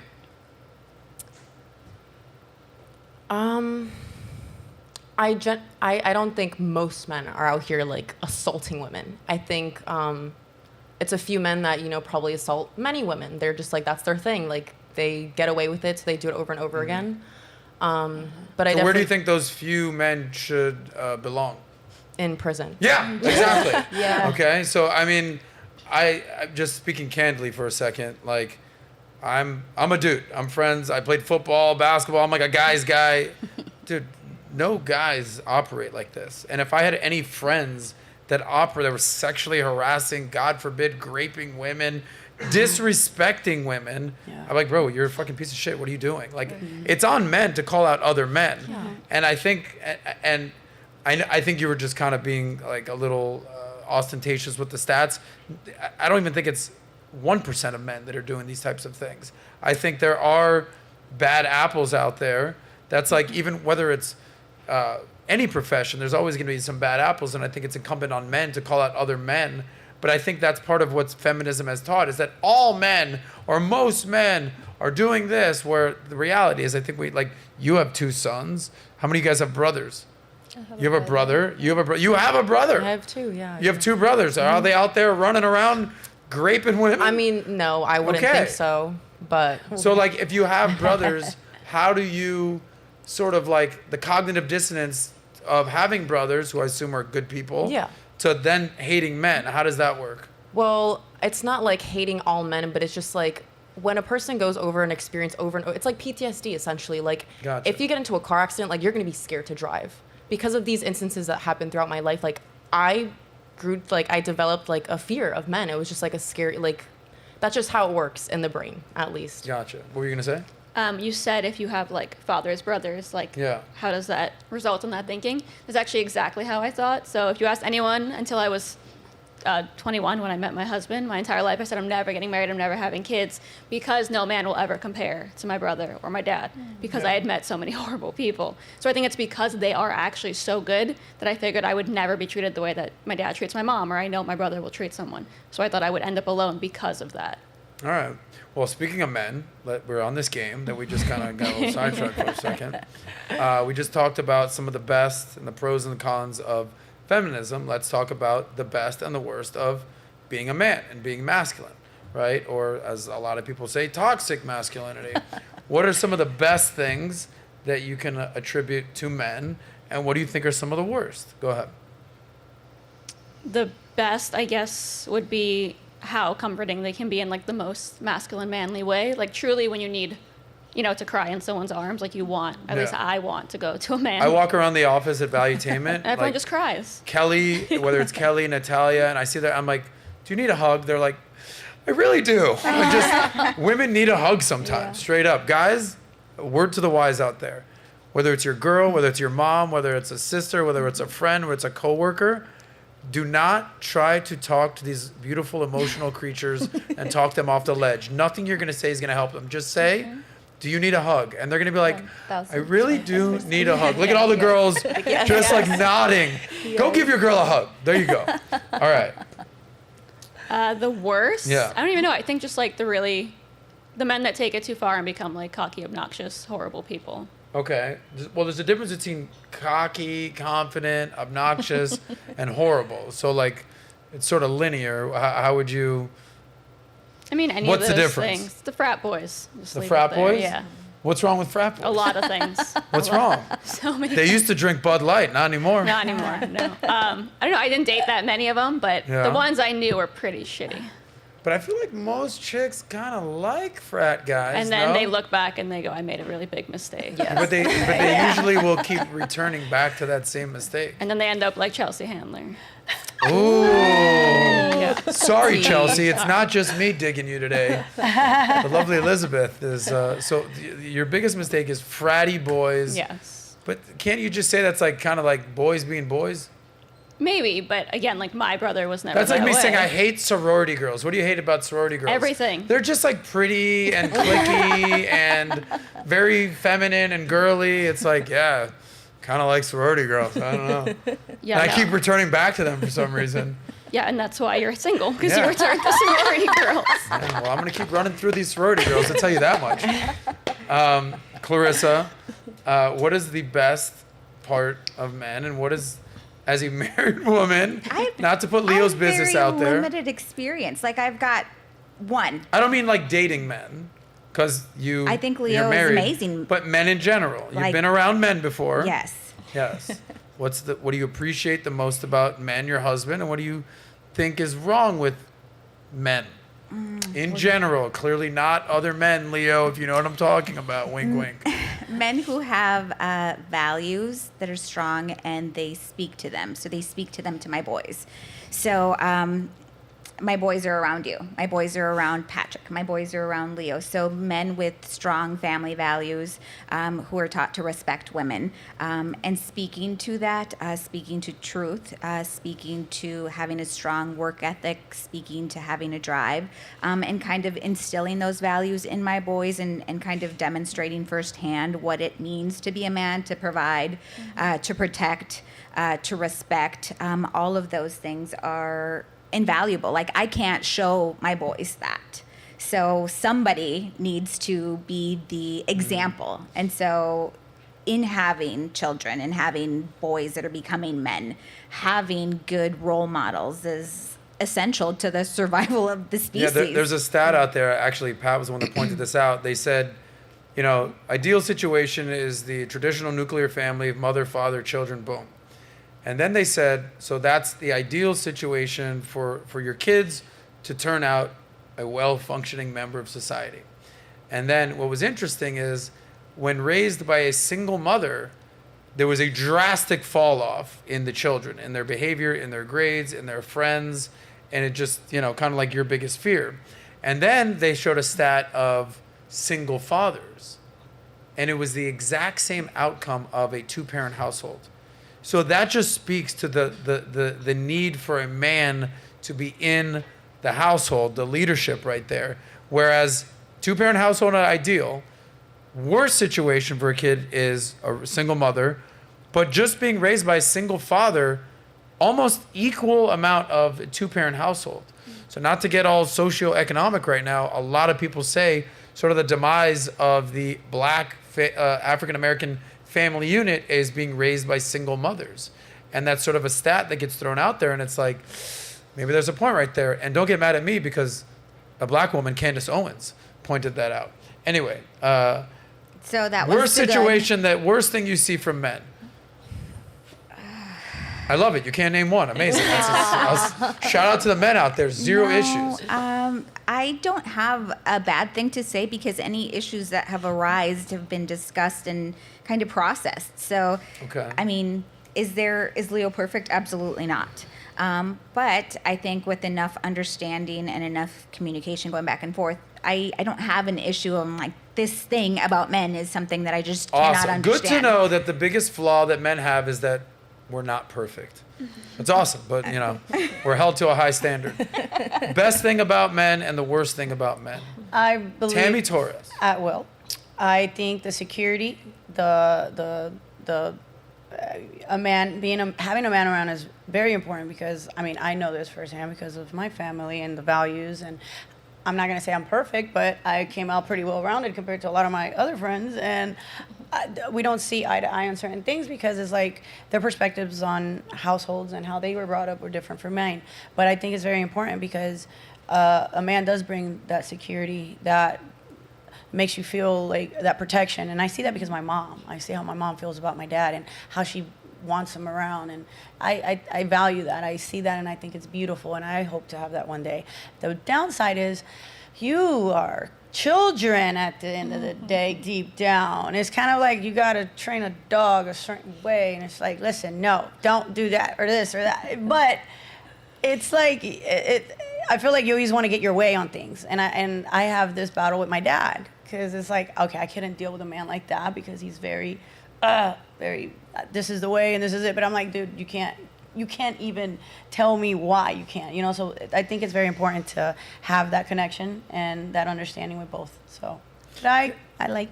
We're like fun puppies, you know? There's no You guys puppies. are like Shamari, trainable. give me your best puppy face right there. I mean, who doesn't want to take that home right there? That's a beautiful British bulldog right there. Roof. Best thing and worst thing about men. Go ahead. I'll start off with the worst thing. Oh shit! You want to go right there? No, I think one of the worst things could possibly be that men have great ears because they can hear everything, but are they good listeners? So I think maybe that's something that as men, you guys can work on. Not saying that all men are the same in that aspect. I'm talking from my point of view. But I want to say that the best thing that a man is definitely that when I say the head, I'm saying like, I don't know how to describe it because I see it, but I don't know how to describe it. Someone that I can feel comforted by. You know, how you were saying, do you need a hug? Oh my God, and I'm a hugger, so that automatically. I'm gonna give you a hug after the show. Oh, please. If do only you so. say more nice things about men. Okay. No, but definitely, I think that men are the 3 Ps. It's protector, provider. What's the third one? Being present. And present. Being ready for a hug. Exactly, being ready for a hug. Being able to listen to me, making me feel understood. You know, so. I think that's We like went- when we interviewed so many of you lovely models at Model Volleyball, that was like the number one thing that women were basically saying they're lacking is that I just want to be heard. I want a man to, like I told you this story about where the girl I was dating at the time, she's like, we're doing our 5 love languages, and her number one thing was quality time. And I'm like, quality time? We live together, you work for me, like we go on vacation together, we spend 24 fucking hours a day. She's like, but I just need 5 minutes with you. I'm like, you have 24 hours with me. She's like, I just need 5 minutes alone. Women need that connection. And for a dude who's busy and doing some stuff, it's very hard to do. It's the end of the day debrief. There it is. Yeah. The circle with the circle of trust with the panties and all that. Okay. Go ahead. I would say men are a great safe space. Like they just make you feel comfortable, and just like they're great problem solvers. Like any problem you have, like they'll give you a solution. They'll kind of like, you might be all over the place and they'll be able to like get you back around and be like this, and this, like you're good. It's just a comforting.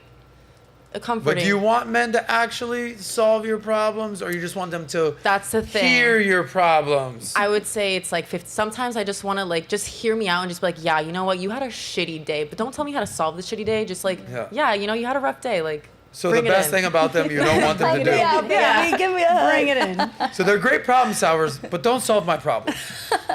Well, sometimes I'm asking for a problem to be solved, and sometimes I just want you to relate or just like hear me out. Like I'm just having a bad day. Like, just validate my emotions. Like tell me, you know what? Like I feel.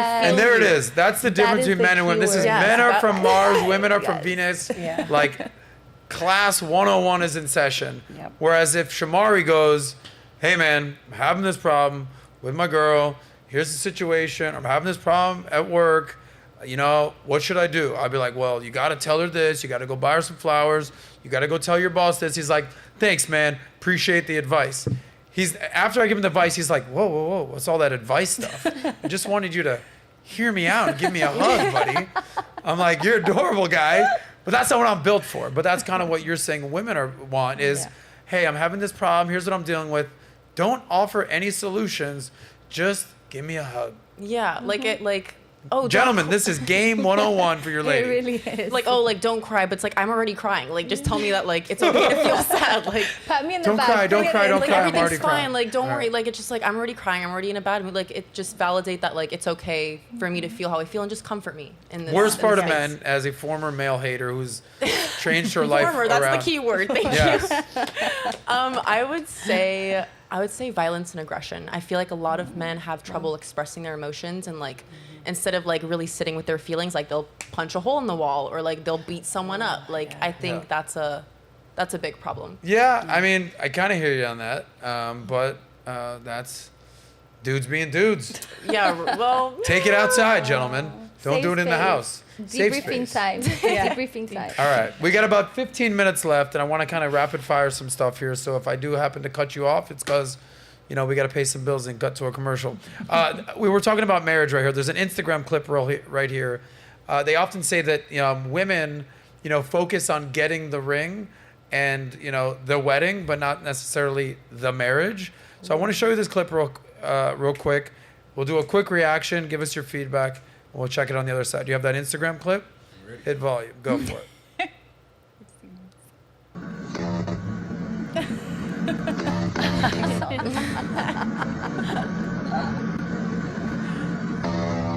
Turn off the volume.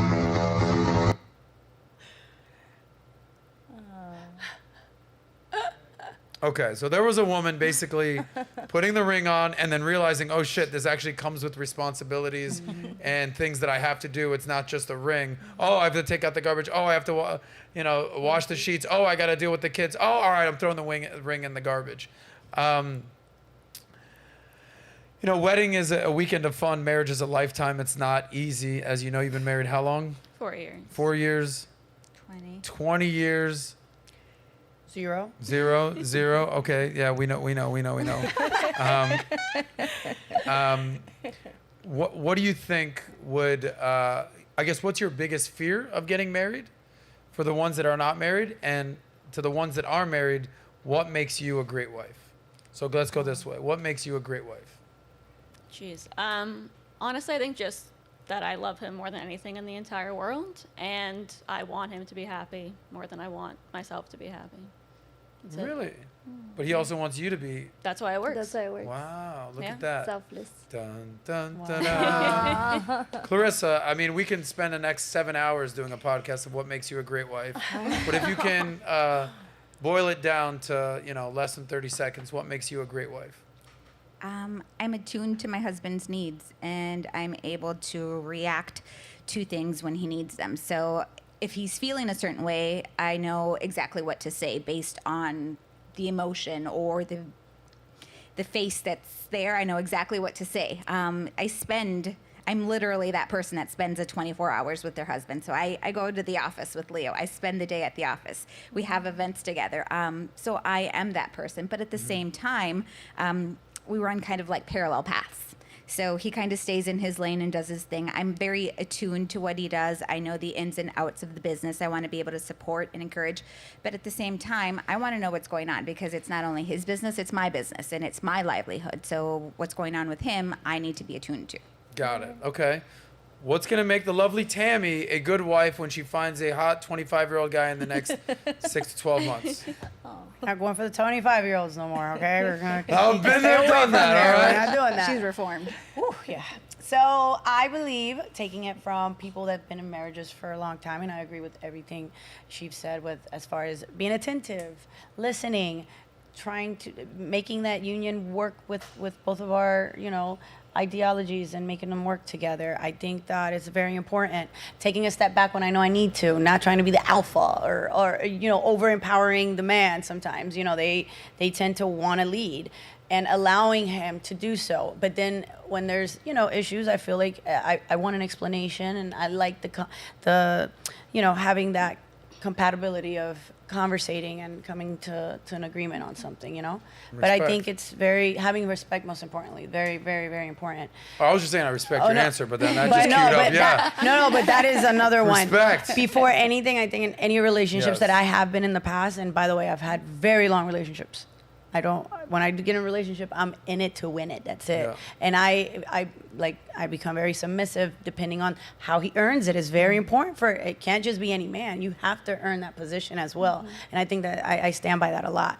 But most importantly, coming to an understanding with someone, and I think making a good husband and a good wife is very important. Okay.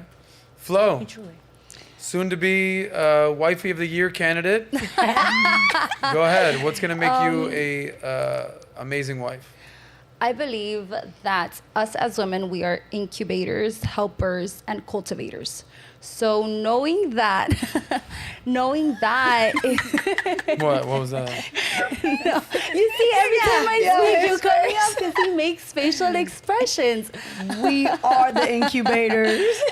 I'm thinking incubators. All right. The cultivators, right? Yeah. And helpers. And Absolutely. I love so much what Clarissa said about maybe I don't have to know, but I want to know because it is my business and it is my livelihood. And women are not the only ones that have bad days. Men have bad days as well. And maybe they might not be able to communicate it as well. But if I'm around or if I at least have some insight, maybe I can be the listener or the helper. And okay, maybe he just needs to take a minute to rest. I can step in and help in whatever it is that I need to do.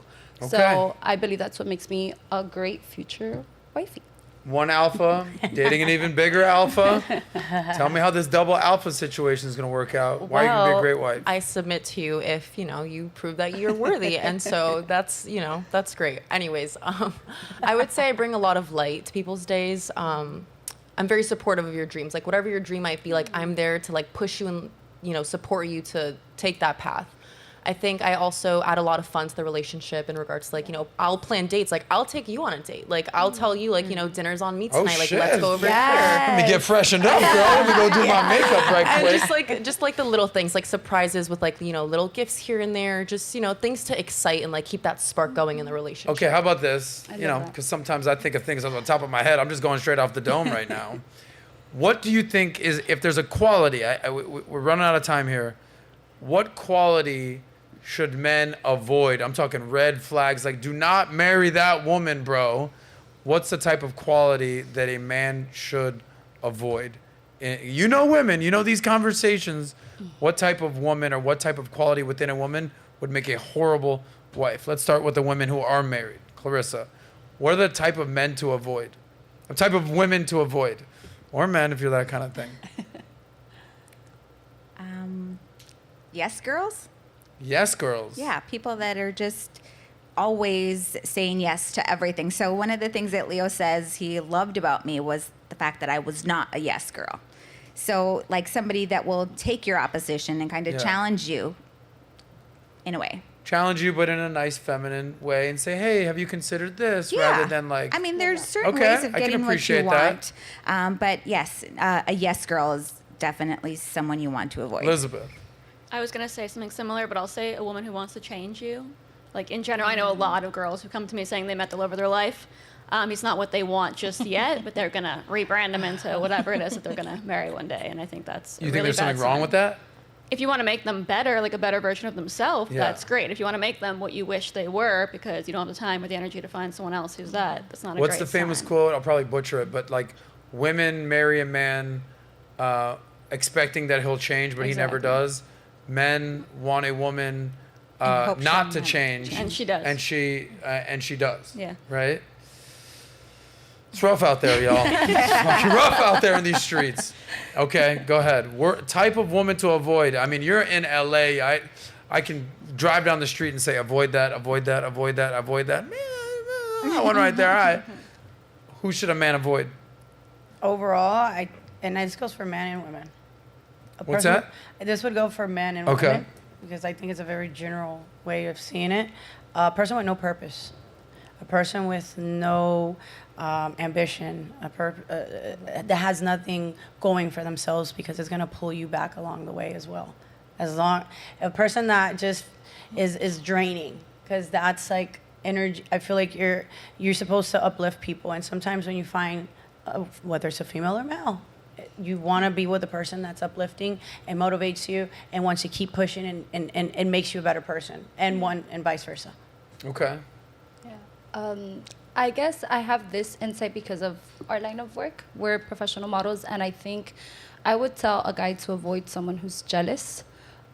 Because since as a model, like for example, I've had done bridal shoots where I've had to hug the guy and I've had to hold his hand, and if my partner is not okay with that, I mean, it's my job. I'm not doing anything. It means nothing. It's simply posing for a picture, and if You're saying a jealous woman. Vice versa, yes. Oh, yeah. A jealous woman, and vice versa as well, But if a woman is not okay with the man holding another girl's hand or hugging her around the waist, putting her arm around the shoulder, it depends, right? And again, I say this from our line of work because that's what we do. And I ask myself, like, would I be okay with that, knowing that it's his job? Okay, it's his job. I'm okay with it. However, are you giving me a reason to doubt you as a woman? Are you giving me my space? Are you giving me my place? Sorry, as a woman. Because as a woman, I am giving you your place, even though it's just for the photo, if that makes sense. All right. Gusta, I would say for the men out there, because I know you love the men, give them some advice. Who should they avoid? I would say, I have two. So I would say dishonest women, because that's going to be a very big problem in a relationship. And this might be a little controversial, but I would say like women who party a lot, like blacking out every weekend, getting drunk all the time. Like I think that's a big red flag personally. Oh yeah. Yes. Huge red flag. Yeah. Yeah. Oh. Huge. I'm like thinking to myself, Colossal. yeah, that girl was not a good one. All right. Last topic. We're moving on, and then we'll wrap up. This has been great. So if everyone's holding their bathroom breaks in, you got about 10 minutes left. Yeah, I told you bathroom before I went the before. show. I told you, Tammy. Don't be playing games. I don't know how many bottles So of we're water going to down. utilize our lovely friend, my new best friend, my ex-girlfriend, Chelsea Handler's words against her again. And I want to get your guys' thoughts on this. I feel like Clarissa is not going to be an advocate of this. But Chelsea, I'm not sure if you know this, she is a founding member of the Pro One Night Stand Coalition. It's a big deal. And she's a huge advocate of getting your one night stand on. So let's play the clip and we'll react on the other side. It's me, Chelsea. You caught me in a state of undress. That's better. I'm here to talk about the importance of one-night stands, the building blocks to a better you. As the founding member of the Pro One Night Stand Coalition, I am here to tell you that there is no shame in the one-night stand game. Nothing will teach you what you like and what you don't like faster. Maybe you don't like missionary or cowgirl or a reverse triple axel back handspring into a double tuck dismount. I dated a figure skater once. You know how you can figure all that out right away? A one-night stand. Plus, nobody tries as hard as they do on the first time. Let's face it. Here's the best part. If you didn't enjoy it, you never have to see that person again. Time saved. One-night stands. Can't remember their name? No shame. Oh, hi there. It's me, Okay, so we've had this entire conversation of It's comedy. It's a joke. It's satire. She's really not waking up drinking vodka at 9 a.m. No way. She's joking about not wanting to get married, not having kids. Kind of not a joke. She's joking about banging random dudes and having one-night stands. She's leading the charge. She's the founding member of the Pro One Night Stand Coalition. So, quote unquote, can't remember their name? No shame. So clearly she's crushing the body count Olympics. She's destroying that game. We can have a conversation of the difference between men and women when it comes to body count, but that's not where we're going right now. The Pro One Night Stand Coalition. Can't remember their name, no shame. Increase your body count advocacy. Clarissa, you've been very open that I'm like a one and done kind of a woman. I married Leo, high school sweetheart. Would you advocate for women to increase their body count and go home with a guy on the first night? One night stand. What are your thoughts? Of course not. I don't have an issue with what Chelsea's saying. My issue is that that's only like her lens, and the light is being shined on her and not on all of the other options. So standing here as a woman who is married, who's had one partner, who has the kids, who did all of that, like her clips highlight all of the negativity. Like, I don't have screaming kids. Chelsea, they're not always screaming. Like, there are great moments. You know, I don't know if this is, I don't know what the references were to like waking up in a bed by yourself, but there are so many good things that happen in a bed. She's only focusing on the negatives. She's focusing on all Clearly. of the negative things, and she's shining a light, and it's almost like the complainers have the microphone, and it's like, I want the people who are happily married, who have had kids and have enjoyed having kids and are having a great career and are having a great marriage and are having all of these things, and give them the microphone and tell them, while Chelsea has a right, I feel like her microphone is the loudest right now, and I feel like somebody else needs to be shining a light on all of the good things that come from it. Because Founding member of the Pro One Night Stand Coalition, Tammy. You know, word on the streets is you're not a founding member, but not only are you a client, you're the player president. What are your thoughts on one night stands? Do you think women should do them or no? There's pros and cons. Yeah. Okay, Give me the pros and cons. I'm gonna say this. Let's start with the you don't want to have body count on you like that, because it's like stock value, number one.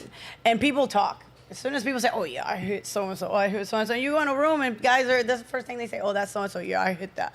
You don't want to be that girl either. And then that's like stock value. You drop your value down. It's you want to keep your stock up. So you don't want to go around giving your Pikachu out and stuff. It's not what you want to do. But the pro in that, I guess, is, you don't got to deal with the person. You get to go crazy. Hey, if it's for you, Can't it's for remember you. his name? No shame. Yay, man. All good. Well, Keep it you know, they moving. say that men care about a woman's past, but women care about a man's future. So if you're that chick just banging it out, men will be like, yeah, you're good now, but you banged Bill and Ted and all their excellent adventures and Rick and Bobby and Ronnie, Bobby, Ricky, and Mike. Like, you're great, but I'm gonna move elsewhere. With guys, Whereas, guys can't handle it. A chick, for the most part, if she's like, well, she had sex with Tammy and Susie and Becky, it's like, well, I don't know. I'm kind of interested now. Now I want to know what they all see in this guy. Big difference. Yeah, guys can't handle a girl with too much of a body count. You guys got egos. That's and true. You can't handle it. And then y'all want us think to about it. expect I mean, you to handle it. yeah, I think we all have egos, but it goes to a deeper conversation for, I don't even have enough time for this, but like, is it harder for a man or a woman? It's a crazy number right now, so brace yourself. Is it harder for a man or woman to have sex with 100 people? What's harder? I get that you're at one. What's harder to do? A man or a woman to have sex with 100 people? A man. A man? Yeah. Man or a woman? I think it goes both ways. I know people that's banged out probably more than 100. Yeah, a guy or girl? Both. Okay, how easy was it for the girl? Super easy. How hard was it for the guy? Yeah, a little harder. Challenging. Tell me about that guy that banged 100 girls. Well, let me. I'm gonna picture him. Ready? Yeah. Okay. He's broke. He's short. He has no game. He has no connections. He has no friendships. He dresses like shit. He's got nothing going on in his life. Is that him? He's not being no. Exactly, mother sucker. He's tall. He's good looking. He's got money. He's got game. He's got access. He's got friends. Yeah. He's got a network. Yeah. It's a lot motherfucking harder for a guy to bang out 100 chicks, for a hot chick to throw on some lipstick and says, I guess I'm gonna take down a dude tonight. It's a totally different situation. Oh, for sure. Now do you understand what I'm saying? Yeah, no, for sure. Would you like to retract your answer now? Shit. I'm like, Court adjourned, y'all. no, you're Okay. right. Absolutely. Yeah, exactly. I know I'm right. Yeah. I guess All I'm right. around people that is very easy on both sides. All right, what were you gonna say? That was it. Unless we're going back to the one night stand. Yeah, one night conversation. stand, I go am not ahead. a member of the club. All right. And I'm not supportive of the club. You're not supportive of the No. club. Are you? I'm not supportive of the club either. I don't judge anyone who believes otherwise, but I am not supportive. I don't advocate for that because I do believe that emotionally you will feel some type of way, whether you want to or not. Whether you remember their name or not, you will feel something, and this goes for the man and for the woman. Because what happens about sex is that sex is not just, oh, I came, that's it. Sex is much more than just an erection or pleasure. Sex is a spiritual connection. And that's what we forget sometimes. Thank God, Jesus. Okay. No, I'm so serious. I'm so serious. I hear you. Sex is a spiritual connection, meaning that you're in me, not just literally, but spiritually as well. And when you leave, a little piece of you stays in me, just as a little piece of me stays with you. I think women. I like to believe And that. I can understand why a You woman know would what give that answer. I don't know too many men that are like, it was so spiritual out No, there. She I- might have been saying, "Oh God," all night, but I don't know if she was really But I'm not. or reciting Bible verses. Man, my world is. But Okay, when I good say set. spiritual, Yeah. that's not what I mean. I'm not talking about, oh, Jesus, it was amazing, or, Yeah. wow, this is so beautiful. No, I'm saying, like, you have demons, and I have demons too, homie. So guess what? A little bit of you is singing me, and a little bit of my Now God we're is getting the singing devil you. involved. Hell yeah, let's get crazy It's here. an energetic But it's, Heaven and hell. it is. Go, so what were you gonna say? You're exchanging energy with another Yes. person. So if you're having sex with someone who's like a very bad person, like that energy is going to be a part of you now. Okay. So I understand what you're saying with the spiritual thing. Like it's not like, oh Jesus, like whatever. Like it's more of like it's a very sacred thing to be doing, and you shouldn't be doing it with just anyone. It's a very special thing that you I should just understand. share with a select Okay. few. Yes. Shamara, you look like you're just Oh, I'm having fun over chomping here. at the bit to weigh in right here. I, to Flo's point, I don't know if it stays with me spiritually, but mentally there's a note in my mind. All you women out there are still spiritual. Okay, what I will say is this.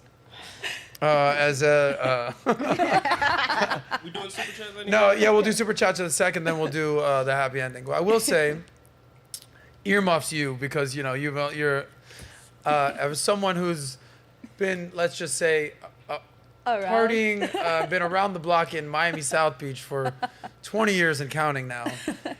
Here's a lesson out there for men out there. If you end up having a one-night stand with a girl, because we all know that it is a guy's job to attain the woman, but it's a woman's job to retain the man. A guy has to put in work, take her on a date, pay for the drinks, do it all, get the Uber, pick her up, do all romanticize, be a gentleman.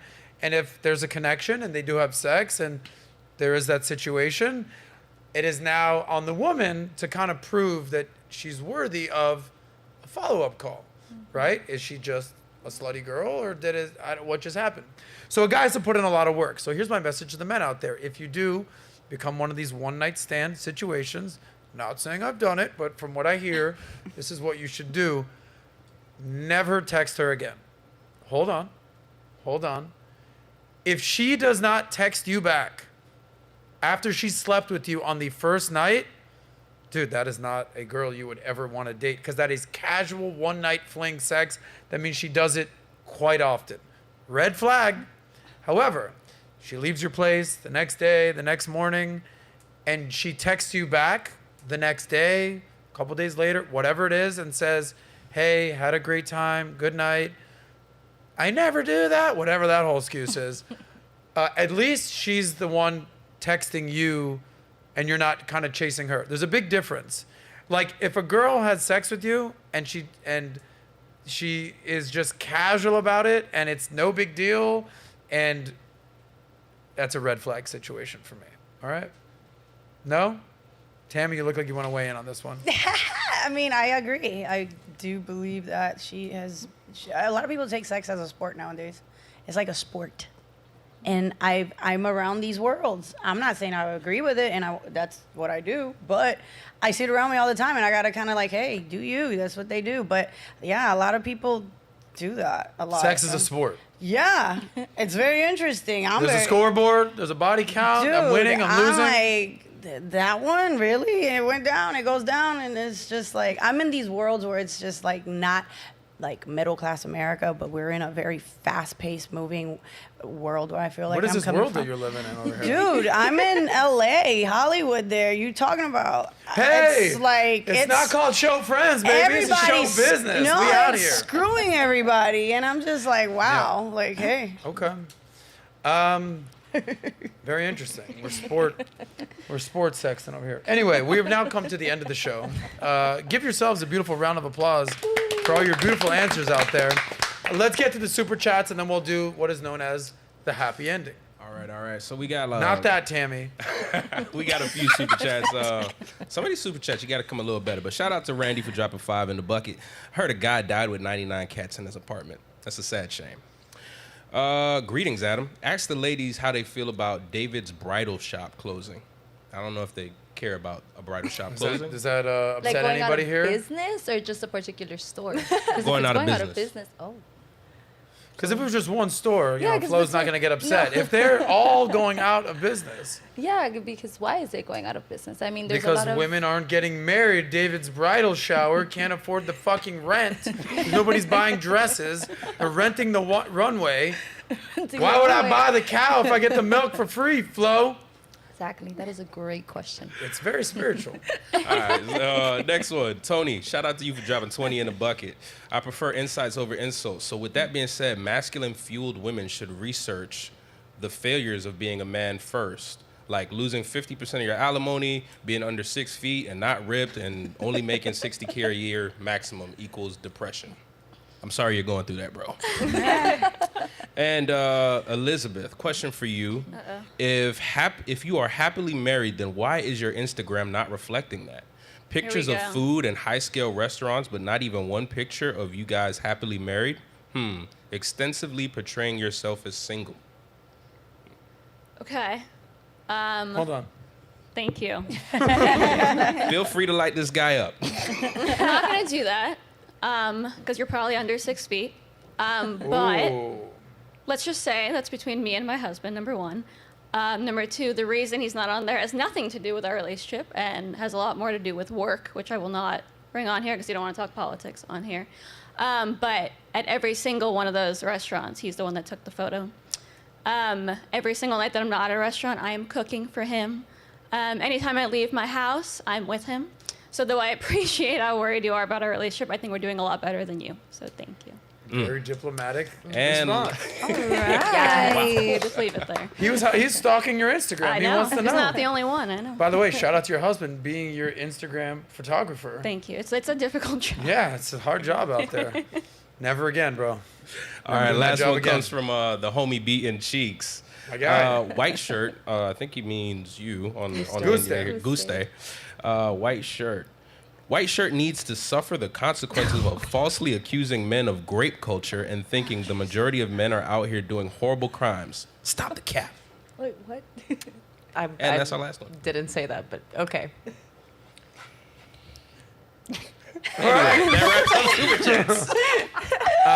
Well, let's wind down the show. This is what I call the happy ending. This is where we try to bring a message out there to our friends out there. I think our goal here is really to bring men and women together. Like, this isn't that show that's like, look at all these dumb bitches out here. Like, no, like, if girls want to say some stupid ass shit, feel free. But at the same time, I do truly believe that there's a role for a man and a role for a woman. And despite what modern society is saying today, men are men and women are women. And let's just embrace what men are bringing to the table, the best of what men are bringing to the table. and the beauty and the elegance of what women bring to the table, and let's respect that. So, where I want to go here with the happy ending is, how can men and women be better together? Quick response, final word. Go ahead.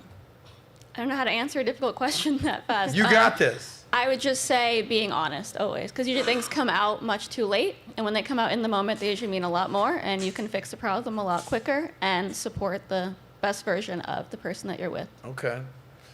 20 years strong, high school sweethearts. How can men and women coexist in this crazy thing that we call life, living on the one planet we got, despite what Elon Musk is trying to do? How can we be better together?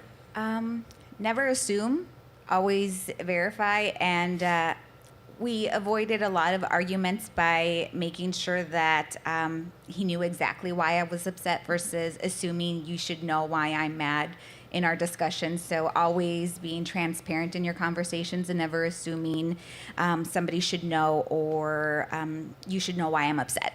I'm just going to tell you why I'm upset. There's no dancing when you're in the ring. In the ring, it's like, I'm just going to be very transparent. This, and this is bothering me. I'm not going to have you guess why I'm upset. I'm just going to tell you. Nice. So just communicating clearly. And don't assume, because you Yes. know what happens when you assume. Yes. You make an ass out of you and me. I don't know. Go ahead. Tammy, let's go. Understanding and communication. It's very simple. I feel like in my past relationships, I can't say nothing bad about my past relationships because we always had that clarity between one another. I think it's very important to be the real you. Don't try to go into a relationship trying to be someone that you're not because you want to gain or get this person, and then you're not living in your truth, and then you got to fake this person that just because you want to keep and attain this man or woman. I think it's very important, just communication and understanding of one another. Okay.